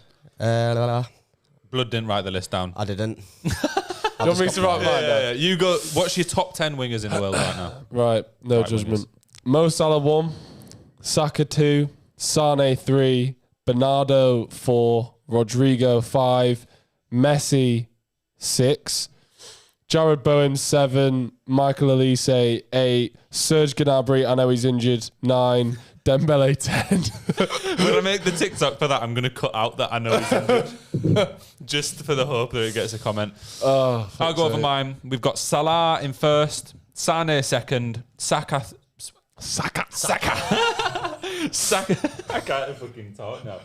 Salah first, Sane second, Saka third, 4th Rodrigo, 5th Bowen, 6th Xavi Simons, 7th Messi, 8th Diaby, 9th Kubo, and 10th Rafinha. Okay. So there's a few honourable mentions, isn't there? let's try reorder them though. Can we agree on Salah being first? Yes. I can. I mean, I obviously wrote Messi, but yeah, I'll go with it. It's man. I will have to leave the room if Salah's not number 1. I agree. It's got to be Salah. Number 2, I've got Sane. I'm interchangeable between Saka and Sane. Ellis. Or Bernardo. Right. Or Bernardo. No, number 2, I've obviously I had Salah written. Well, yeah, but let's say in this equation, are you battling for Messi to be second then, or do you think? Of course I am. Yeah, I can't believe that this is getting backlash. I honestly can't. It's Lionel Messi. I mean, I've taken the L on putting him first just because Salah's performing at the top level. All right, I'll take Messi. But this is Lionel Messi that we're talking about, bro. This is Lionel Messi. Right now, this season, if someone said to you, for the rest of the season, you can have Messi on right wing, or Sane or Saka, who would you pick? You'd probably say Messi. There you go. There you go. In the MLS. But that's not the right question. You're not asking the right question. So what? The right question is what have they done this year, respectively, and what's more? No, but you've got to understand. My man's gone over to America. He's living in Miami, bro. I mean, he's not at the top level. He's chilling. All right. Again, if he's chilling, surely that's a factor that's negative. If he's chilling, you want someone who's actually on it, who's like playing. Yeah, no, but if you come, like say like Joe saying, who would you want? Like we're talking, I mean, hypothetically, but say he was in the Premier League, I'd think he'd still be smoking. I'm not happy about it, but I've put him second. Third, Sane or Saka, pretty much. I'll go Saka. Oh no! Aston Villa just had a very good. I'll go Saka. Shot served, I think. He hit it right. I'd say Saka. Saka third. Saka and then Sane 4th. Yeah, I'll take that. Are you lot not going to have Bernardo? You're not going to class him? Well, I didn't have him in, but I don't hate it because he does play there quite a lot. So I would be quite happy to put Bernardo in 5th, to be honest. I'd take a I think point. he's a better right winger than some of the people I've got on the list there. Oh, so. without a doubt, mate. probably the best dribbler He's on probably that the list, best. He's really. probably the best footballer on this list, apart from Messi. Right, so we'll put Bernardo in 5th. Who do we want 6th? Apart from Salah, actually. Rodrigo. It's for Madrid. The guy's an absolute fucking baller. You happy with that, Ellis? Rodrigo in 6th? Yeah. There wasn't much passion in I feel that. like you've given up a little bit. I have. If it's just like look at the list that I wrote. Like I just did not think it through at all. In terms of like how I've set it up. Like it's just names scattered. It's Looks like Eminem's fucking notes for Lose Yourself. It's an awfully hot coffee pot. 7th. Jared. I'll take Jared. You know. Yeah, it's kind of got to be on it. It just feels weird putting him that high. I put him that high in my list. It's the best I league in actually the had him world, 5th, and he's but then when performed. I thought about Serge it, Gnabry's the only one who I'd put above him. we'll put in Bowen. No, I'm not having your injured players at number 7. Villa are on top here. I'd put Foden there as well, to be fair. Yeah, no, I'm not putting him there. I feel like he has actually, in the last couple of games when he's smoked it for City, he's played as a cam, hasn't he? Well, he's got Just a like hat trick. centre He's got a hat trick at left wing the other day, so Yeah, that's not right that wing. goes though, to is show it? what you know. It's not right wing though, is it? So we'll carry There we go, on. Man United through. Manchester Garnacho, United, he could be an honourable mention. Yeah, because he's been playing right wing. I mean, he just come through off the left there, but he's been playing right wing. I think if he continues this form for the rest of the season, Garnacho probably would be in the list. But right now, I just can't justify it. I know if Josh was here, he'd be fucking throwing fists for Michael Garnacho. Elise, number 8. Nah, he's not done it for long enough for me. I can't have him number 8. Who you putting? Oh, we've already upped Messi. I don't know. I can't say Kubo because I don't know enough about him. I'm not going to die on that You hill. literally found out about him today, mate. Don't go. No, I didn't. Found out about him last week, actually, when I originally made this list. Maybe Simons. How old is Elise? 23. That's a random guess. I'll be honest. I'd maybe go Simons. 5 goals, 7 assists in the league. 2 goals, 2 assists in the Champions League at 20. I don't know Years enough old. about him. I'm going to go with Frankie and Elisa. Okay, I'll take that out. I think Elise. But can we go Simons at 9th? I mean, I'll take it just purely from what you've told me stat-wise. But the reason I've gone with Frankie there as well is because I don't know enough about him, and I like Elisa. He's a very technically gifted player. I'm not saying he's We've not mentioned Jeremy Doku as well. Is he a left? He's or left right winger. He's isn't left, he? 'Cause yeah. He's taking Grealish's spot. You know what that shows? No, but but do you know what it also shows? In League 1, he was a right winger. Was he? Oh, well, there you go. The more you know. He has played right wing. We've got one more position left, lads, and that is 10th. So I had the players on my list that haven't featured so far is just Kubo and Rafinha. We've got to get Almer on in 10. Serge Gnabry, He's not- Dembele, he's not- Kulusevski. He's They're not my mentioned 3. fucking Almiron once this whole time. Yeah, because he knows that he's fucking chatting shite. Nah, it's I think. Right, my suggestions I'm putting forward are Serge Gnabry, Dembele, or Kulusevski.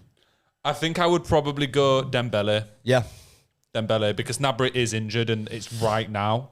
So I'd take Dembele. yeah, I'll put Dembele in 10th. So we've actually agreed on a top 10 list. This is wild. Who would have thought it?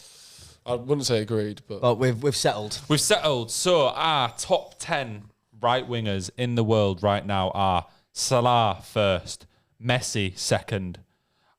Oh, I've got Salah third as well. oh, you idiot. Saka, you Sane probably meant, didn't you? or Saka. Yeah, it's Saka. Let me redo that. Fucking hell, these clips, mate. Gonna take some editing. Nah, I'll just restart it. I just cut that bit out. Never that. happened, Cut mate. it, G. Never Cut it. happened. Apart from what about the 13.5 people tuning in right now as we speak? Can you, I'd be surprised if there's probably one. can you- One.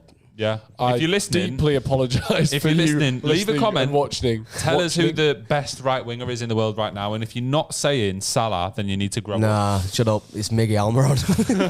I've actually had enough of you. You're I turning actually into think Tom it's Garrett. Stan James. Anyway, It's got a bit.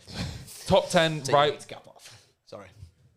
I feel like I've been naughty. Say it. All right, go on for the Top 10 right wingers in the world right now. Salah first, Messi second, Saka third, Sane fourth, Bernardo Silva fifth, Rodrigo in sixth, Bowen in seventh, Elise in eighth, Simons in ninth, and Dembele in 10th. And if you disagree with that, you don't know ball. I throw that in there just to trigger the masses. That's going to get you. Sometimes it's just got to be done. To be fair, I think that is a very respectable list. The only one I don't like is Messi being second. I'd probably have him like I think outside the top 5 is healthy. Because it's like, right, you're not in the top 5 leagues, so you can't be in the top 5, but I'll give you the top 10 because you're the GOAT. He is the GOAT. Messi is definitely, undoubtedly the GOAT. Yeah. Aston Villa on the attack again. I can't tell if this has been a boring game or just because I really don't care about it. That it's not really interesting. To be fair, it's been quite end to end, but there's not been many out and out. Not chances. like clear cut chances. Yeah, Really. I mean, Watkins should have scored in the first half. He should have scored at the start at second as well. Fantasy boys, what's going on? I've got a question for you. Hit me. And it's quite a tough one, but it's Klopp's last season at Liverpool now. What do you think their chances are of actually winning the quadruple in the final season under Klopp? Think of anything. It kind of, if they think it's his last season, it gives them that extra bit of motivation to want to go out and win everything possible. I mean, I know they want to win everything possible anyway. Every team does, but it kind of maybe gives them that element to maybe work that bit harder for the manager. Let's break it down. Break it down with each trophy because okay. The League Cup, they're obviously in the final already. They've got to play Chelsea. You would think that they're better than a coin flip's chance of winning that. I'd probably say I'd give them a 70% chance of winning. Yeah, I'd say that. I think that's fair. But obviously, Chelsea will put a lot of energy into that final because they need to fucking win summer, and Poch will be desperate. Otherwise, it's definitely game over for him. Which, by the way, it should be anyway. But I do give Liverpool a much higher chance of winning that trophy. Europa League. Should we talk about that? Yeah. What other top level teams are left? Just in looking Europa now, they have. Hold on. Where's Liverpool? Am I losing my shit? You what? Europa League, yeah. Looking You're not looking at the like around the 32 when the Champions League teams drop in. Because if you finish top of the group, you go straight into the round 16. If you finish second, you go into the round of 32. That's don't you? probably why so I'm they're not looking playing yet. But Liverpool, I would say, in the Europa League are within a very good shout of winning it. I'm not entirely sure which Champions League teams dropped into it, though. By the looks of it, Young Boys, Galatasaray, from what I remember, Milan dropped into it. Did Benfica drop into it? Yeah. Roma are quite good. They're still in there. Yeah, you mentioned AC Milan are a quality side a lot of the time. Marseille are okay. The thing is, though, we're saying this, Liverpool are levels above all of those teams. Levels above. But obviously, a tournament is a tournament. It doesn't particularly mean that they're just going to smoke everyone. Anything can happen. Yeah, looking at this, I mean, they should win it, shouldn't they? They've got, who else are in it? Villarreal, they're often pretty good at Europa. Yeah, West Ham, Roma, obviously won the Conference League not too long ago. Marseille, Milan, Galatasaray, Brighton. I think it more comes down Ajax, Benfica. Liverpool are definitely the best team in there, but what chance do you give them? Leverkusen are in it. Wow. Yeah, that could be. I would say that they are the biggest challengers. I mean, that would be a tasty final, wouldn't it? Oh, yeah. Xabi Alonso facing off against fucking Klopp. Do you think takes his job straight after? Envisage this one. Imagine it is a Leverkusen-Liverpool final in the Europa League, and Leverkusen win under Xabi Alonso, and then he leaves to come as the next Liverpool manager. That'd be like a bit of a sour taste for some Liverpool fans, surely. You'd take it, Yeah, I know, but it wouldn't. I mean, if he then wins the Champions League with Liverpool, I think they'd probably forgive him pretty quickly. I know they'd forgive him, but imagine the final thing that Klopp does is lose the Champions League to the manager that's replacing him. Oh, Europa League. Yeah, I mean, if Klopp were to somehow win the other 3 trophies, I think that'd be all right, wouldn't it? What do you rate Liverpool's chances of winning the Premier League are then? Obviously, they lost to Arsenal, which is a big blow, but still very much in it. Do I think that they're going to win over City? Definitely not. But Definitely not. Well, not definitely not, but I mean, come on. It's just City, innit? It's annoying. Well, I mean, we saw Haaland come back yesterday and bag 2 We've been here before, haven't we? Yeah. We've doubted them. We doubted them last year. It's just rinse and repeat, innit? Until it's 5 games left and they're at least 5 points away from the title, then I'm just gonna obviously back City to win it. Yeah, I back City to win it, but I don't want them to win it. No, I never said I wanted to. That's crazy. Sent him for a hot dog, mate. Rashford. So what do you rate the chances then? I'd say a 30% chance. Are you going like 30 Liverpool, 30 Arsenal, 40 City or something? No, I'll go. In fact, no, I'm going to drop it. I'll go 25% chance Liverpool win it. 15% Arsenal. The rest City. I just think with Arsenal, obviously they beat Liverpool, and they are looking class. They just spanked West Ham, but I just think the striker is going to be an issue. I think it will eventually get him a cropper. Obviously, I'd love for either them or Liverpool to win, but come on, let's think about this realistically. Well, if we circle all the way back round to the initial question, I think that leaves us with a very slim chance that Liverpool are actually going to win a quadruple. I think they'll definitely win a trophy. Oh, yeah. Well, yeah. I mean, they'll win. I think they'll win 2 trophies. Which combination? Probably the League Cup and something else. Yeah, maybe even the League and FA Cup. They're still in the FA Cup out there. Yeah. So yeah, they did that before, didn't they? When they were on for the quadruple, they got both of the probably the least. Villa on the attack here. Leon Bailey playing from the right wing, as you may see, Joe. For him to get not. Come on, man. Leon Bailey with some fantastic. It wasn't Leon Bailey. No, that's not Bailey. That's who he passed it to. That's Ramsey, isn't it? Yeah, it was Leon Bailey with some fantastic feet from the right wing, as you may have seen there, Joe. You want to point that one out again, G? Well, you ignored it the first Wait, is time. Diaby even on? Well, he's certainly not playing right wing. Yeah, definitely because he's on the bench, I think. He's in my top 10.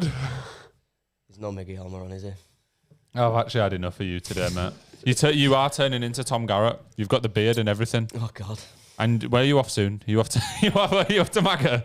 No, Tenerife. By the way, right, that clip, you see that? You know about this? Oh, my man fondling his boy. Yeah, so Tom Garrett, on pitch side and that. Right, yeah. A video went viral last week of him on a lad's holiday. They're in like a room or whatever. Just giving his mate a quick tug. Like his mate was flaccid. Give it soft. Switched hands. No spit. He did switch hands though. He did switch hands. Oh, that's crazy. Well, I mean, obviously, I don't think there's all wrong with it. I've done far worse, right? But I do want to say, the internet's reaction to it is genuinely horrible. It's just a bit mad. Some people have clearly never been. In terms of how homophobic it is. Yeah, like people say, oh no, football fans aren't homophobic, but just like keep it out the game or whatever. Like we don't want to hear about none of that political stuff. No, I've heard that many times, but that is not the case. Like football fans, I reckon as a demographic of sports fans, probably second to UFC are the most homophobic group of people in terms of like sport fans. Yeah. And the reaction to that, do you know what? Tom Garrett actually smashed it out of the park with his reaction. He took it well, didn't he? Like they were making jokes on pitch side. Everyone saying, "Oh, will you toss me the remote?" And him going, "Yeah, I'm off to France next week," and like pretending to ski. He smashed it. But the jokes that people make, some of them were quite funny, and I think that's valid. But a lot of the responses were like, "That's actually disgusting." And Mark Goldbridge. Yeah, he had the weirdest reaction ever. He was talking about it on his live stream and he was going, "No, I actually don't see why people find that funny. It's disgusting." He was like, "No, it's actually not funny. Don't talk to me about that." You'd think he'd killed his nan or something. Like, honestly, some people have never been involved in a rugby dressing room if they think that's bad. Like, honestly, that's just Tuesday after training for most rugby boys. Like, it's not that deep. It's weird. Don't get me wrong. But it's just, you're on a lad's holiday, you're getting steaming. It's just it's a laugh, isn't it? It really isn't that. Like, if the lads were little tug of war. Do you know what I mean? If the lads were on holiday and they sent me that video, I'd just laugh. I wouldn't think out of it. I'd just be like... It's kind of funny, isn't it? He's partial to a fondle. Do you know what I mean? Move on, keep scrolling.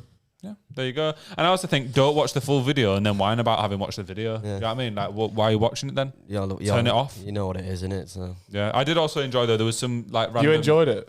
No, not the video. Well, anyway, there was some celebrity. I don't know who it was. It was some TV presenter. Louis Spence? Yeah, Louis Spence was it. And he enjoyed it. Yeah, he made a video going, "Oh, Tommy, where can I find you?" Or something like that. It's like, don't worry about it.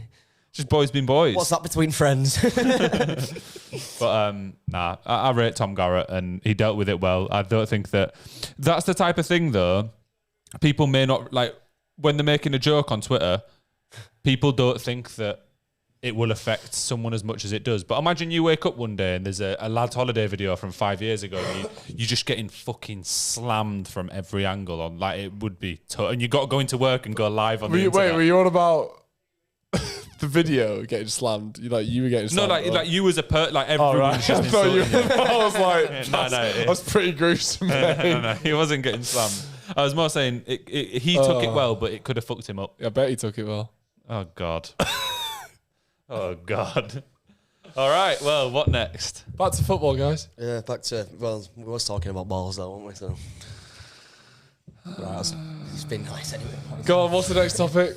I don't even know. I don't think we've got like a major one left. What do you want, producer John? What chance of Man City doing treble again? Oh, tasty. Well, they're out of the league, obviously, because the final's sorted, if we know that. You just say they're out of the league? The League Cup. I thought you meant they're out. I was like, what? Out of the League Cup. Yeah. I think they'll do the double. At least. Little domestic double, do you reckon? FA? Champions League's the one to beat. They're obviously the ones to beat, but just because they're Real the Madrid, favourites doesn't mean that they'll win it. Yeah, I do think it's Real Madrid for the Champions League this year. I just see it. They're smashing it in the La Liga on great form, and they are Mr. Champions League. Yeah. I to be honest, it's weird. I don't want City to win the Premier League, but I would like them to win the Champions League. I'd prefer it to be Arsenal still, but Still. I always kind of I'd always back an English team to win. yeah, that's what I mean. Over Real Madrid, I would want City to win, but I Yeah. don't want them to win the Prem because I don't want us to become the French league. And I think 4 in a row was starting to It'll be the first time it had been done, won't it? creep towards that a little bit. And it's not like they'll never win it again after that. It might be a 5th, 6th. Yeah, but it'll probably continue. I've got a question actually on the City stuff.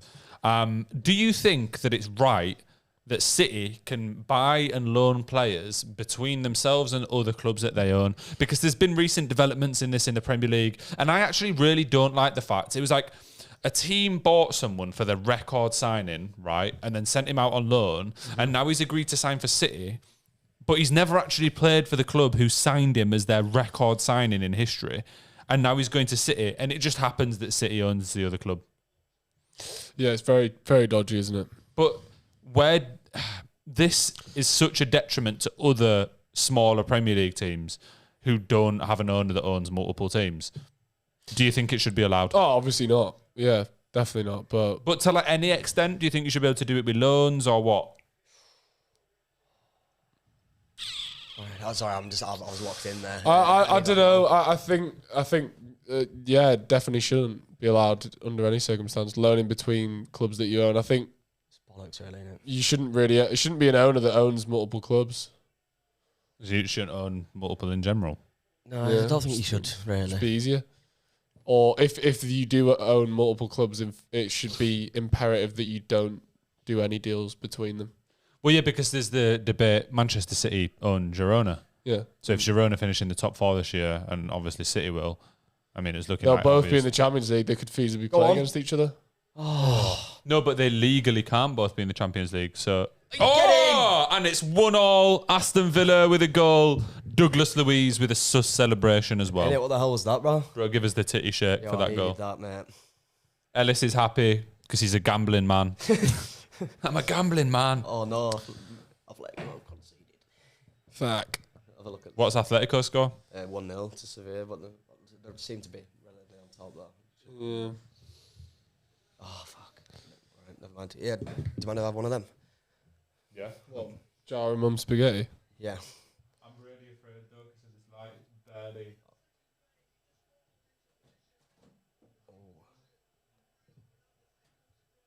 See, this is riveting content for the live stream. But in terms of what you're saying about Man City and multiple owners, surely as a fan base, you want to feel like your owners are just 100% locked in on you, and they're not have. I know these are big businessmen and they've got millions, so they've got plenty going on. But you kind of feel like in terms of club ownership, you want to feel like that you've got the full attention, kind of. I don't know. It's just a bit of a weird one.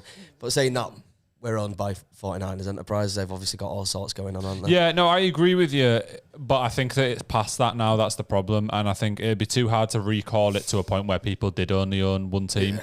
And for example, Manchester City, it's only benefited them, and it'll only continue to benefit them. So they won't want the rules to change. Yeah, I mean, it's just an example of the rich getting richer, isn't it? They can just leverage and manipulate their accounts to make it look like they're overperforming on profit and sustainability, and basically just allows them to continue monopolising the league. And Just taking absolute liberties. yeah, and it'll probably something similar happen with Chelsea and Newcastle as well with their Saudi connections. Obviously, I know it's Clear Lake with Chelsea, but still have connections with the PIF, I think, which is obviously Saudi related, and then they can just ship off. They shipped off like 5 of their players, like Koulibaly and all sorts. Mendy and got rid of Kante. them, even though they're fucking worthless. Yeah. They all got like 20, 30 million a pop for them, and then they can just buy more shite. Yep. It's a good job they're buying shite because... Well, actually, should we jump in? The last proper debate we have for today is effectively what is going wrong at Chelsea. What isn't going wrong at Chelsea? Well, no, but in a sense of Chelsea fans right now are obviously in the worst position they've been in many, many years. And Abramovich was happy to just keep pumping money into the club, right? Bowley's come in and he's took a completely different investment approach. But he has certainly invested. Since he came in, he's spent over £1 billion on players. Yeah, which is just absolutely ridiculous. They have, you know, their investment strategies are connected, but one of which is, you know, with Abramovich, he was quite strategic, and then Todd Bowley's is just spunking money everywhere. So one is, you know, pretty careless. But do you not think that the Chelsea... where would you rank the Chelsea squad in terms of quality in comparison to the rest of the Premier League? Because I hear a lot of differing opinions on this. Some people think that they actually have some world-class players. People think Enzo Fernandez is... Who's their best player? I don't think they have Palmer any... at the moment. They do not have one world-class player in their team. Not one. You wouldn't put Enzo, Cole Palmer. No. Cole Palmer, for not me, yet. for me, the word world class gets chucked about way too often. For me, fair. the word world class is defined by top 3 in their position. Do you think Enzo Fernandez is top 3 midfielders? No, or top 3 specific kind of midfielders, so number 8? No, I don't. Yeah. So, do you think Sterling is? Definitely not. Do you think Cole Palmer is? Not yet. Not yet. But like, he's Maybe not. He's not though, is he? No, he's not. He's not. Do you think Thiago Silva is? No. Do you think Not anymore. Nkunku is? I get the point, right? But this is where the question of what's going wrong at Chelsea. They spent £1 billion, bro. Enzo Fernandez was 100 million plus. Caicedo we didn't even 100. mention him. He was over £100 million. Yeah. So I wouldn't have done that. This is the football insight you come for. This is yeah. But like, what else is there? It's fucking obvious what they're doing wrong. They're spunking an aggressively extortionate amount of money on shit or mediocre, bang average players. And it's kind of got to that stage. It's obvious. with them. Just if you're gonna spunk over 100 million, make sure it's either Bellingham, Rice, or fucking, I don't know. Even Grealish is all right for 100 million. Yeah. Like, it's fucking obvious. But I mean, obviously that's borderline all right. I But wouldn't even say that's all right. what I'm trying to say is though, like, I get if you're you. spanking 100 mil, make sure it's Mbappe, make sure it's fucking Bellingham, make sure it's Rice, make sure it's fucking And- someone who's absolutely bang on a banker, and they're just splashing 100 mil on this like potential, or like someone who's had 7 good games in the World Cup. Yeah, it's other like teams know that they're just going to spunk Aston that money Villa? as well. 2-1. Oh, So other teams know that they've got money and they're being stupid with it, so they're just going to demand more. Like, the list goes on. Cucurella 70 mil or whatever it was. I think about 50, Lukaku like 60. 90 mil for him to play like 2 games and then fucking out them publicly in an interview. yeah. To be fair, that wasn't under Bowley though. No, it wasn't. But like, what I'm saying is pre-Bowley, fucking post-Roman Abramovich, wherever you want to put it, it's been going on for ages. It has, and I think the issue as well is there's no quick fix for this now because of the way that they've done business and they've classed these players as investments and they've started to sell some of the homegrown. Obviously, they've still got Conor Gallagher, but they got rid of the old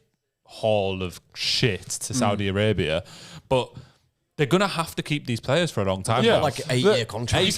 Some of them are on 9-year The thing is, though, I think Enzo is all right. I mean, he's not worth 100 mil, but is he someone who could be part of a Chelsea team for the next 5 years? Maybe. Cole Palmer, definitely. And Nkunku, in my opinion, definitely yes. Sterling... I mean, Sterling's contract isn't as long, though. Sterling was a sensible signing, in my opinion. Proven It's not Premier League particularly player. worked out, but they should have done more things like that. They should have, maybe leveraged a bit of more of the Premier League market, or just things that like what Newcastle are doing, what Villa are doing, where it's incremental improvements, because that's way more sustainable. Like, you look at what Newcastle have done, they're way richer than Chelsea. Don't get me wrong, they're not setting the world alight at the minute, but bearing in mind 2 years ago they were fucking relegation fodder. Literally. So it's like, and Chelsea were mid-table or give or take prior to Bowley. So they shouldn't be trying to win the league this year. They should be trying to build on it and incrementally improve like the other clubs are doing. And then you get rewarded for that. I 100% agree with you, but this is... It's bad for Chelsea now because the idea of that incremental improvement is going to quickly become an impossibility because of the amount of money these players are on, the amount they've already spent, and the lack of interest from other clubs for these players or even any of the current players when they're performing this badly. I think Chelsea are closer to the relegation zone right now than they are to top four for the first time in a while, points-wise. So... they're not going to get out of this mess quickly. No. Which is why incremental improvements are important. I think now it's just taking the small wins on the transfer market. It shouldn't be like, obviously, if an unbelievable player comes available, then yeah, do your best to get them. But if they've got any fucking sense, they're not going to join you. So realistically, they need to take players that are not at the level of a Liverpool, a Arsenal, a City, and pluck from the others. Because you can do it. There's always, someone who thinks that they can transform a club. I mean, look at United. God knows why people still want to join United, but people still want to join United because they're United. Yeah, true. And Chelsea are a big club like that. Yeah, well, they are now. Yeah, they're a massive European name because they've had success in recent years across them competitions. So there's always going to be the element, even when it's not going too bad, that players will still come because at the end of the day they're earning a wage. But like you say, it's a bit baffling when you see clubs in the situations that they're in. Garnacho. They're still more than willing to discard and Yeah, jump aboard I think sinking ship. Yeah, I think Cole Palmer was a really smart signing. Even though seeing it 50 mil, everyone was like, "What are you doing? It's another Chelsea signing." But I mean, that's obviously very much worked so far. But maybe that's a formula that they should continue. Maybe look at other young players who aren't necessarily getting the game time, or young players that are starting every day of the week, but potentially at a shitter club. So like maybe Elise at Palace, maybe. Elise would be a sensible one. Yeah, but Elise would cost them 60, 70, 80 million at this point. But at least he does it in the Prem. I'd pay 60 for Elise. I would. Yeah, and I suppose it would probably mean you can get rid of Sterling and get him off the wage books. Yeah. Who's going to be on a hell? But who's going to get him?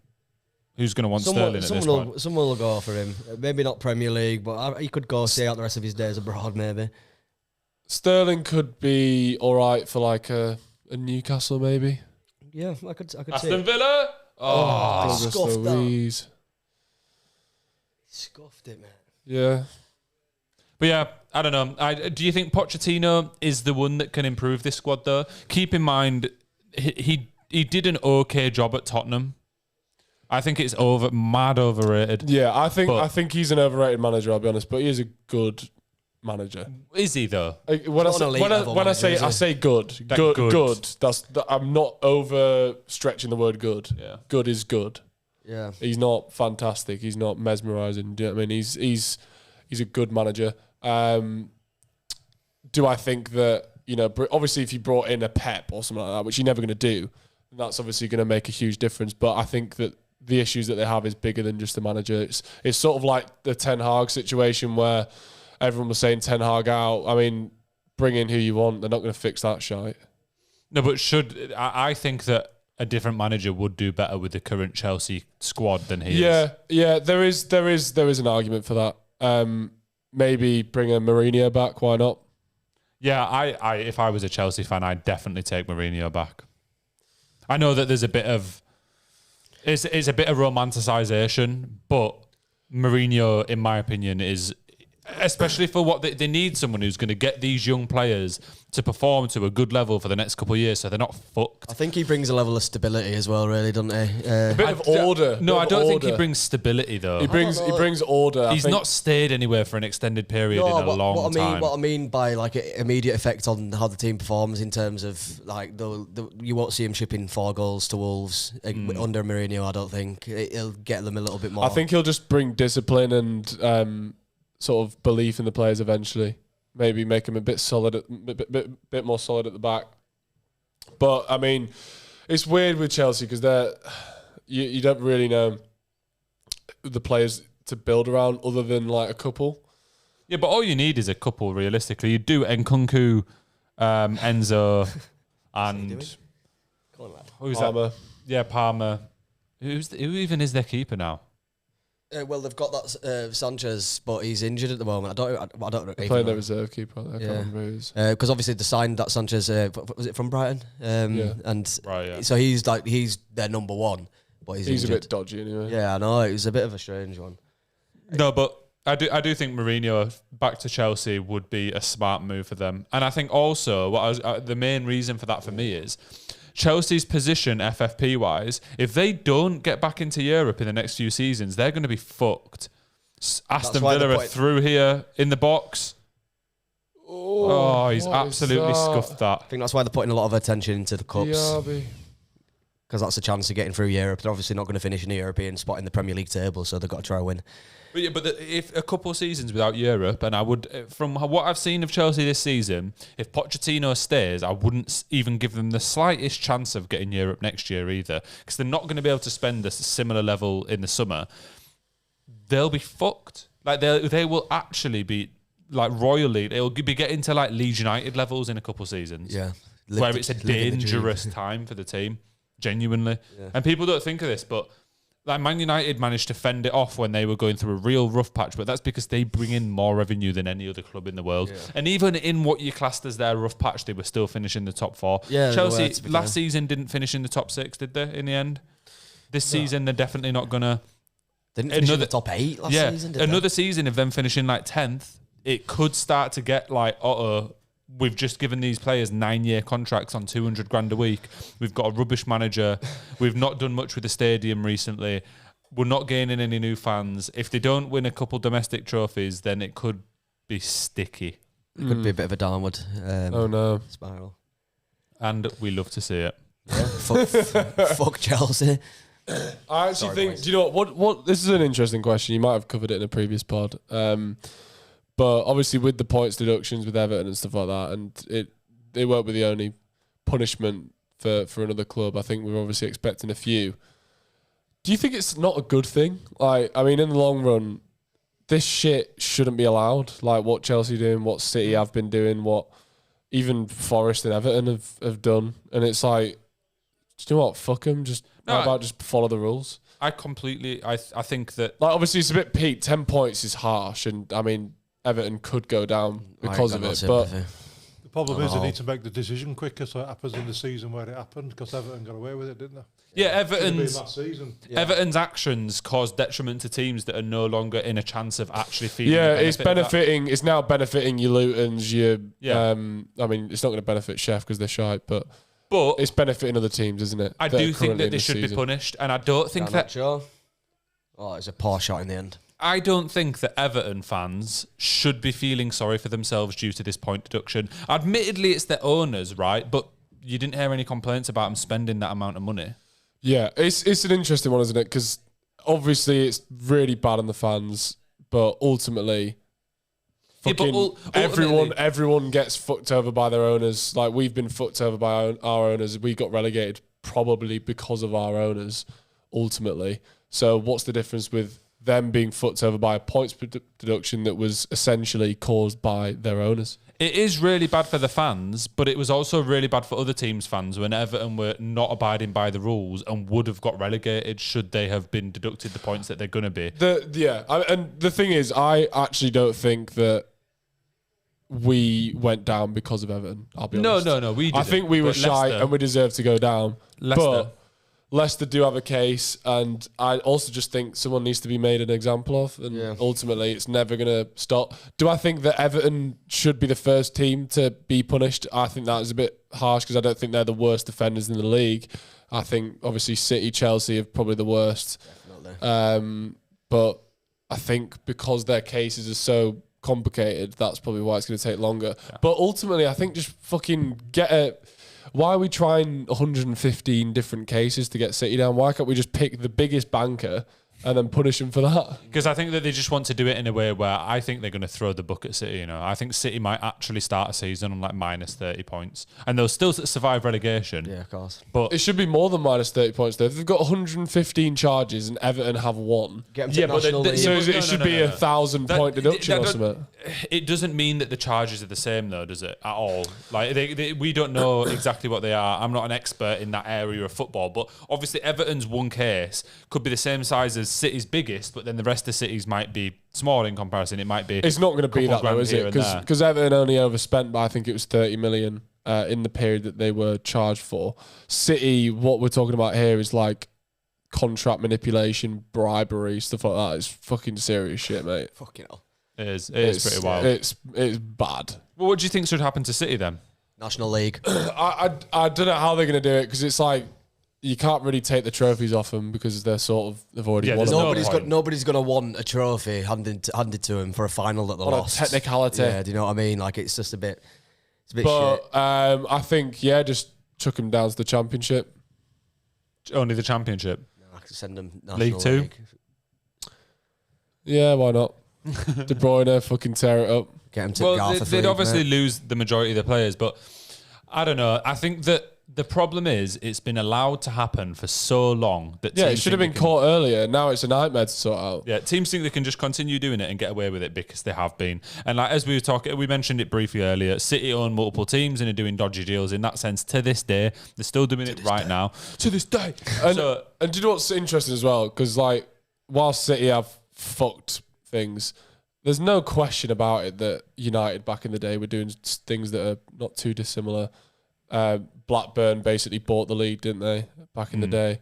It's obviously happened, but now the rules are in place. It's like there's no excuses now. I do think that the finances of football in general have got to a level where it's just impossible for everyday football fans to really understand what's going on anymore. And then when something happens to your club, it's either like the highest of highs or the lowest of lows. And I think in the last couple of seasons, it started to calm down a little bit in a sense of like, let's say the Newcastle takeover, they've not been allowed to just pepper money out like City did. Oh, it's the winner, Hoyland. Scott. So it's Scott. They both look the same. They actually do. Tell you what, McTominay, he just comes on and scores, bro. He saved him against Brentford earlier in the season, didn't he? Got a brace. Hoyland shushing the Aston Villa fans there as he runs towards the away end. Well, Matty Cash looks like a Love Island boy. He does, doesn't he? Well, I said 2-0. Joe said 3-1. Combine the two. Pretty close. I said 2-1, but Villa. Well, you've lost, mate. I hope your bet's lost as well. No, but I think that the finances of football in general, not just in the Premier League, there really needs to be a better way of doing things because you shouldn't just allow anyone to own a club. And if you start seeing signs of corruption, like you said, City, 115 charges, it's not like they'll have just discovered all them at once. When you see the initial 1 or 2 signs of corruption, it should be stopped there. And when you see stuff in lower leagues, like what's happened with Wigan recently, what's happened with Reading fans had to stop a game the other day to get a bit of attention on it. And they'd been throwing tennis balls on the pitch for weeks and no one gave a fuck. They had to actually stop the game by invading the pitch. Their owners are awful. What happened to Bury? You look in the past, what happened to Leeds? Even Villa dropped down to the Championship for a bit and had really poor owners. Like, obviously, football changes and different teams go to different levels all the time, but it shouldn't be that drastic. It shouldn't be allowed to be that drastic. Yeah, it should just be like, it should just be small deductions, point deductions or cautions that are picked upon immediately rather than just letting things build up and build up. And that's obviously what has happened. But you'd think that once these initial deductions and punishments are made, that then everyone else is going to sort of get their things in order. You would think so, but then it's not the first time this has happened, is it? Where teams have been deducted points, etc. So, would it really change things? What do you think, John? Go on, Proddy John. Too many teams have got away with it for too long. Didn't Villa get? Talking to your mic though. Didn't Villa get done when they got promoted for breaking financial fair play in Championship, and they got fined once they were in Premier League? They just got a monetary fine, which once you've got it in Premier League, does it matter? You've already got money for getting up You've there. got an extra 3. The same happened with Wolves when we were battling to go up a couple, like in that Gary Monk season. We didn't get the top 6. Wolves overspent the Championship rules by like 70 million. They signed Ruben Neves in the Championship. And then when they got back up to the Premier League, after finishing first on what was at the time the highest points tally in Championship history, they got like I think it was like a 20, 30 million fine, but they just made 300 million for getting promoted, and they've never come back down. But they clearly broke the rules, and they knew when they signed Neves, the Championship knew that took them over a certain limit. Just let them win the league and smashed everyone. Yeah, literally. Yep. It's just bollocks, really, isn't it? It's just lack of action. Like John said, too many teams getting away with it for too long, and it's just it's not like an immediate response either, is it? Like we've gone over. Like by the time teams get clocked for it, they've already gained from breaking the rules, and they've already in a better position because of breaking the rules. So by the time the punishment comes around, they're just like, who cares? Yeah, There's going to be an independent regulator, isn't there? Or do you think that'll? Yeah, but I don't think that'll. It depends if they can actually act quickly or not, or if it's just going to be just the rules are still going to be broken, aren't they? Yeah. And the thing is, clubs will be there'll be people hired at clubs to actively find a way around whatever new rules, regulators, and whatever comes in. So it's just going to be a constant battle. But I think like Man City, for example, we said relegate into League 2. If the current owners have broken 115 rules, right? Oh God, Make them leave, like make them sell the club. And all the other clubs they own. Yeah. And all the if they're clearly not respecting football in this country and probably in other countries. Yeah, just ban them from owning They're meant to have a fit and proper ownership rules, aren't they? Like, if someone's broken 115 of your rules, if you were a normal employer at a job, or if you were the CEO of a company, a really big company, and you'd broken 115 tax laws or done 115 illegal things, you would be removed from your position, no matter what it's in. And I can't imagine you'd get many crazy, jobs in that industry ever again. No, of course not. So why are they allowed to just stay in when we can all see that they have? And it's not just like it's evident by the fact there's 115 investigations going on, because I can imagine City fans saying, "Oh well, we've not been proved guilty of these. It might only end up being 30. No. Some of them might be little. It doesn't matter. It's still 115, and it's looking like you're going to win another Premier League. You won the quadruple last year, so clearly the breaking of these rules." Huh? Treble. Oh, treble. Clearly, the breaking of these rules has actually had a huge impact on not just English football, but world football. Yeah, clearly. And it's just like it goes back to what we just said. It's like by the time that they get clocked for doing this stuff, they've already reaped the rewards of breaking the rules. So it's just like lack of action's really fucking it. And it's just a bit mad. That's just the way the modern football is, isn't it? Everybody's just spending money, spunking money, no respect for any kind of rules. I say it all the time, though, it disheartens me. It makes me think, for example, my team, Leeds, I never think that we're going to get Europe. I think that it's going to be a closed door. If we ever even get close to it, I think it's going to be impossible. Oh, yeah, just because the gap. I mean, just look at it now. Obviously, the Prem has the worst relegation fodder ever this year, and no doubt. And it probably won't be as bad next season. But, I mean, just look at the golfing class when you look at the top 6 to the bottom. Sorry, that Aston Villa coach was just hounding Hoyland then. You could just read what he was saying. And to be saying. fair, Hoyland has been an absolute cunt here. Yeah. But yeah, the golfing class is like compare Sheffield United to Manchester City. Yeah, it's ridiculous. Forgot about him. That's a terrible signing. Amrabat, fucking It's mad banking on his World Cup like fucking 2 years ago. back from his fucking AFCON masterclass as well. To be fair, it's been a bit harsh on Villa this. To be fair, overall, it's probably been a pretty even game. I think a draw would have been a fair result in it, but It's a classic United win, really. yeah. But it's mad when United are winning a game and they're bringing on Johnny Evans and Amrabat to keep hold of the lead. I never trust Onana to catch anything. Oh, no. He doesn't fill you with confidence when you see the ball flying towards him, does Onana. What's my name? Solid Yes. hands, though, Solid. for once. 6 minutes added on. You know, I feel like I've not even really been watching it. Yeah, it's weird, isn't it? Because when I do an episode, I'm watching the game, but I'm not really. Like, I'm thinking about other things. You're thinking about what's being said and what you're saying. You're not really that locked in.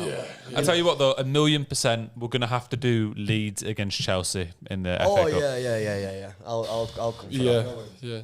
Yeah, I will try get tickets, but I will most likely fail. Yeah. So, I think that would be a top tier game. Yeah. Probably get spanked. Yeah. We'll get spanked. Yeah. Jojo. I could just say, mate, it'd be brilliant. Just fucking Shoot the Chelsea if you scum. could manage to get a draw and take it to Ellen Road, it'd be fantastic. Yeah, a draw and take it to Ellen Road, or just a win for Yeah, us well, on the just a win. stream. You We'd probably prefer? smash the cameras up and that. Yeah. Like. I'd start headbutting everything. Do you know one memory that I always have? Back when Leeds were in League One, we had a couple of really good cup games. That I remember being at your house once and we beat We Tottenham. beat United, and then we drew to Spurs the Yeah. next round. We watched that at yours, 3-3 Penalty. Beckford penalty, Yeah, 90th minute. Fucking Garnacho. limbs everywhere Innit? on my birthday, Oh yeah, it was, wasn't it? and then we got spanked in the replay. Yeah. Oh well, it was still worth it for that one more. Like we must have been like 8 then, and we still remember it to this No, it would day. have been in like 10, 2010. Would it? 11. Yeah. I'm gonna say 10 or 11. Yeah, definitely. 10. Anyway, I think that the FA Cup is massively disrespected in certain fan bases now. Yeah, I think it's tough because, like I said, probably connected to our previous topic where there's so much money with the top clubs. When was the last time that a non-top 6 club won it? I think Was it Leicester. Wigan? Leicester, yeah. Oh well, Leicester. Wigan won it like 10 years ago, didn't they? Yeah, I think, was it a final of Hull versus Wigan, or did I imagine No, it was that? Wigan against Man City. I swear Hull got to a final of a cup not that long ago. Oh, so I know but didn't Portsmouth win it in like 2000? Yeah, Portsmouth won it in the 2000s Yeah. for sure. Because I remember they had Sol Campbell playing for them when they won it. Yeah, but it's like you But said, even that was they just spunked bare money and managed to win a cup. There was a couple of seasons Portsmouth were actually quality. I forgot about them being it, even in David Prem. James at the back. Yeah. At the back. Are they in League Two now? League One. Oh, did they go up? Yeah. Fair But play. yeah, they had Sol Campbell, David James, Glenn Johnson, Canu up top. Yeah, they actually had a decent squad for a little bit. I remember them. And then it was they spunked bare money, went bust, and went all the way down to League Two. Oh yeah, they lived the dream. They lived the FA Cup dream. It's always remember that clip of John Newman, I know his name, at Leeds bloke doing like a presser or something, and it was basically talking about the financial troubles, and he's like, "We lived the dream." Would you, from Leeds' perspective, would you take FA Cup over anything? What do you mean? So Over like, what? let's say miss the playoffs.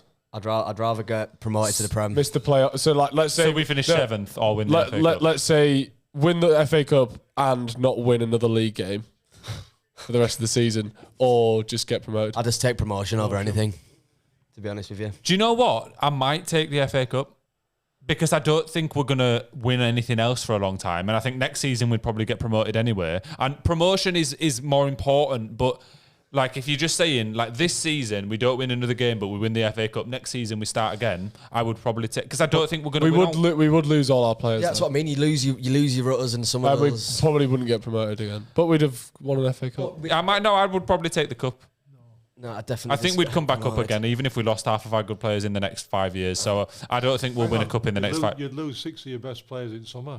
Yeah, it doesn't matter. I still think that we're not going to win a trophy in probably the next fucking decade anyway. Probably so not, I would pick but- winning a trophy. I'm not. Nah, It's I'd a take the very interesting. What would you pick? My initial thought was the cup, but I don't know. Imagine winning the FA Cup at Wembley it'd be brilliant. shame. But instead of just finishing 14th in Premier League for the next 3 seasons. Like, you know I'd rather be in Premier how League. long it took us to get in Premier League. Oh, fuck. no, I know, but 16 years. when was the last time? We'd just be chanting about the FA Cup. For No, the no, rest no. of summer. It doesn't matter fucking though. League No, no. One. The whole point of a football club is to win silverware. So why would I not take the silverware? And to be in the top leagues, as Yeah, well. but silverware is important. It's know it is. meaningful. We've not won anything in a long time. Yeah, not like a major. What would be classed as major? Yeah, trophy, like but I'd just championship does mean a fair bit, but I'm taking back to the Premier League. Every day. what are you picking, Frankie? You never decided. I'll take the cup. Why not? It's fun. The chance of playing Rotherham and Peterborough and that, oh no. Like I didn't find that choice that difficult to make. To be honest, I'd love to win the cup, but we've got to get it back up. Would you rather Leeds win the FA Cup or England win the Euros? England win the Euros every single time. Leeds win FA Cup. England win the Euros definitely. Wait, would you rather Leeds win the FA Cup or England win the Euros? That's a tough. I love. There's nothing. I'd rather Leeds win the Prem. Yeah, I'd definitely rather Leeds win it. I'd rather Leeds get in the Europa League than England win the Euros. Oh my God, that's just outrageous, mate. That's too much. No, I actually would. Too much, Actually, wait, no. I'd get in the Euro. Imagine how sick would that be? Bro, actually? we could go to European away days. Are you mad? England. I'll take Champions League. Started off the FA Cup. No, I said I'd rather Leeds win. Would you rather Leeds play in the Champions League for a season or us win the FA Cup? I'd rather us play in the Champions League for a season. Hang on, you just said it was all about trophies. No. Hey. This is actually a completely different thing because my whole point was I don't see us getting that high. So if it's a doubt, like we're guaranteed going to be top 4 in the Premier League playing in the Champions League, then obviously I would take that. Financially, how big are the 49ers with clout compared to some of the teams in the top 6 at the moment? Are they're as good as Villa financially? No, they're I not. think they're worth about 4 billion. The 49ers must be worth as much as whoever owns Villa. It's about 4 billion. Villa? I don't know. Some rich boys there. Anyway, the 49ers have enough money to maybe get us to that level at some point, but it's because of the new rules introduced. Like, look at Newcastle, for example, can't spend as much money now. So even if we were to get back to the Prem, we would probably slowly creep up to top 10. But breaking the deadlock of who's in the top 6 now is fucking tough. All 49ers have to do is buy some shitty soccer team in America, buy loads of good players. And No, it's not about that, though. It's about the revenue that the club makes. So these clubs that are already established Premier League teams, and you're going to have Newcastle are building it up, West Ham are building it up, Brighton are building it up. You've already got all the top 6, Liverpool, Tottenham, City, whatever.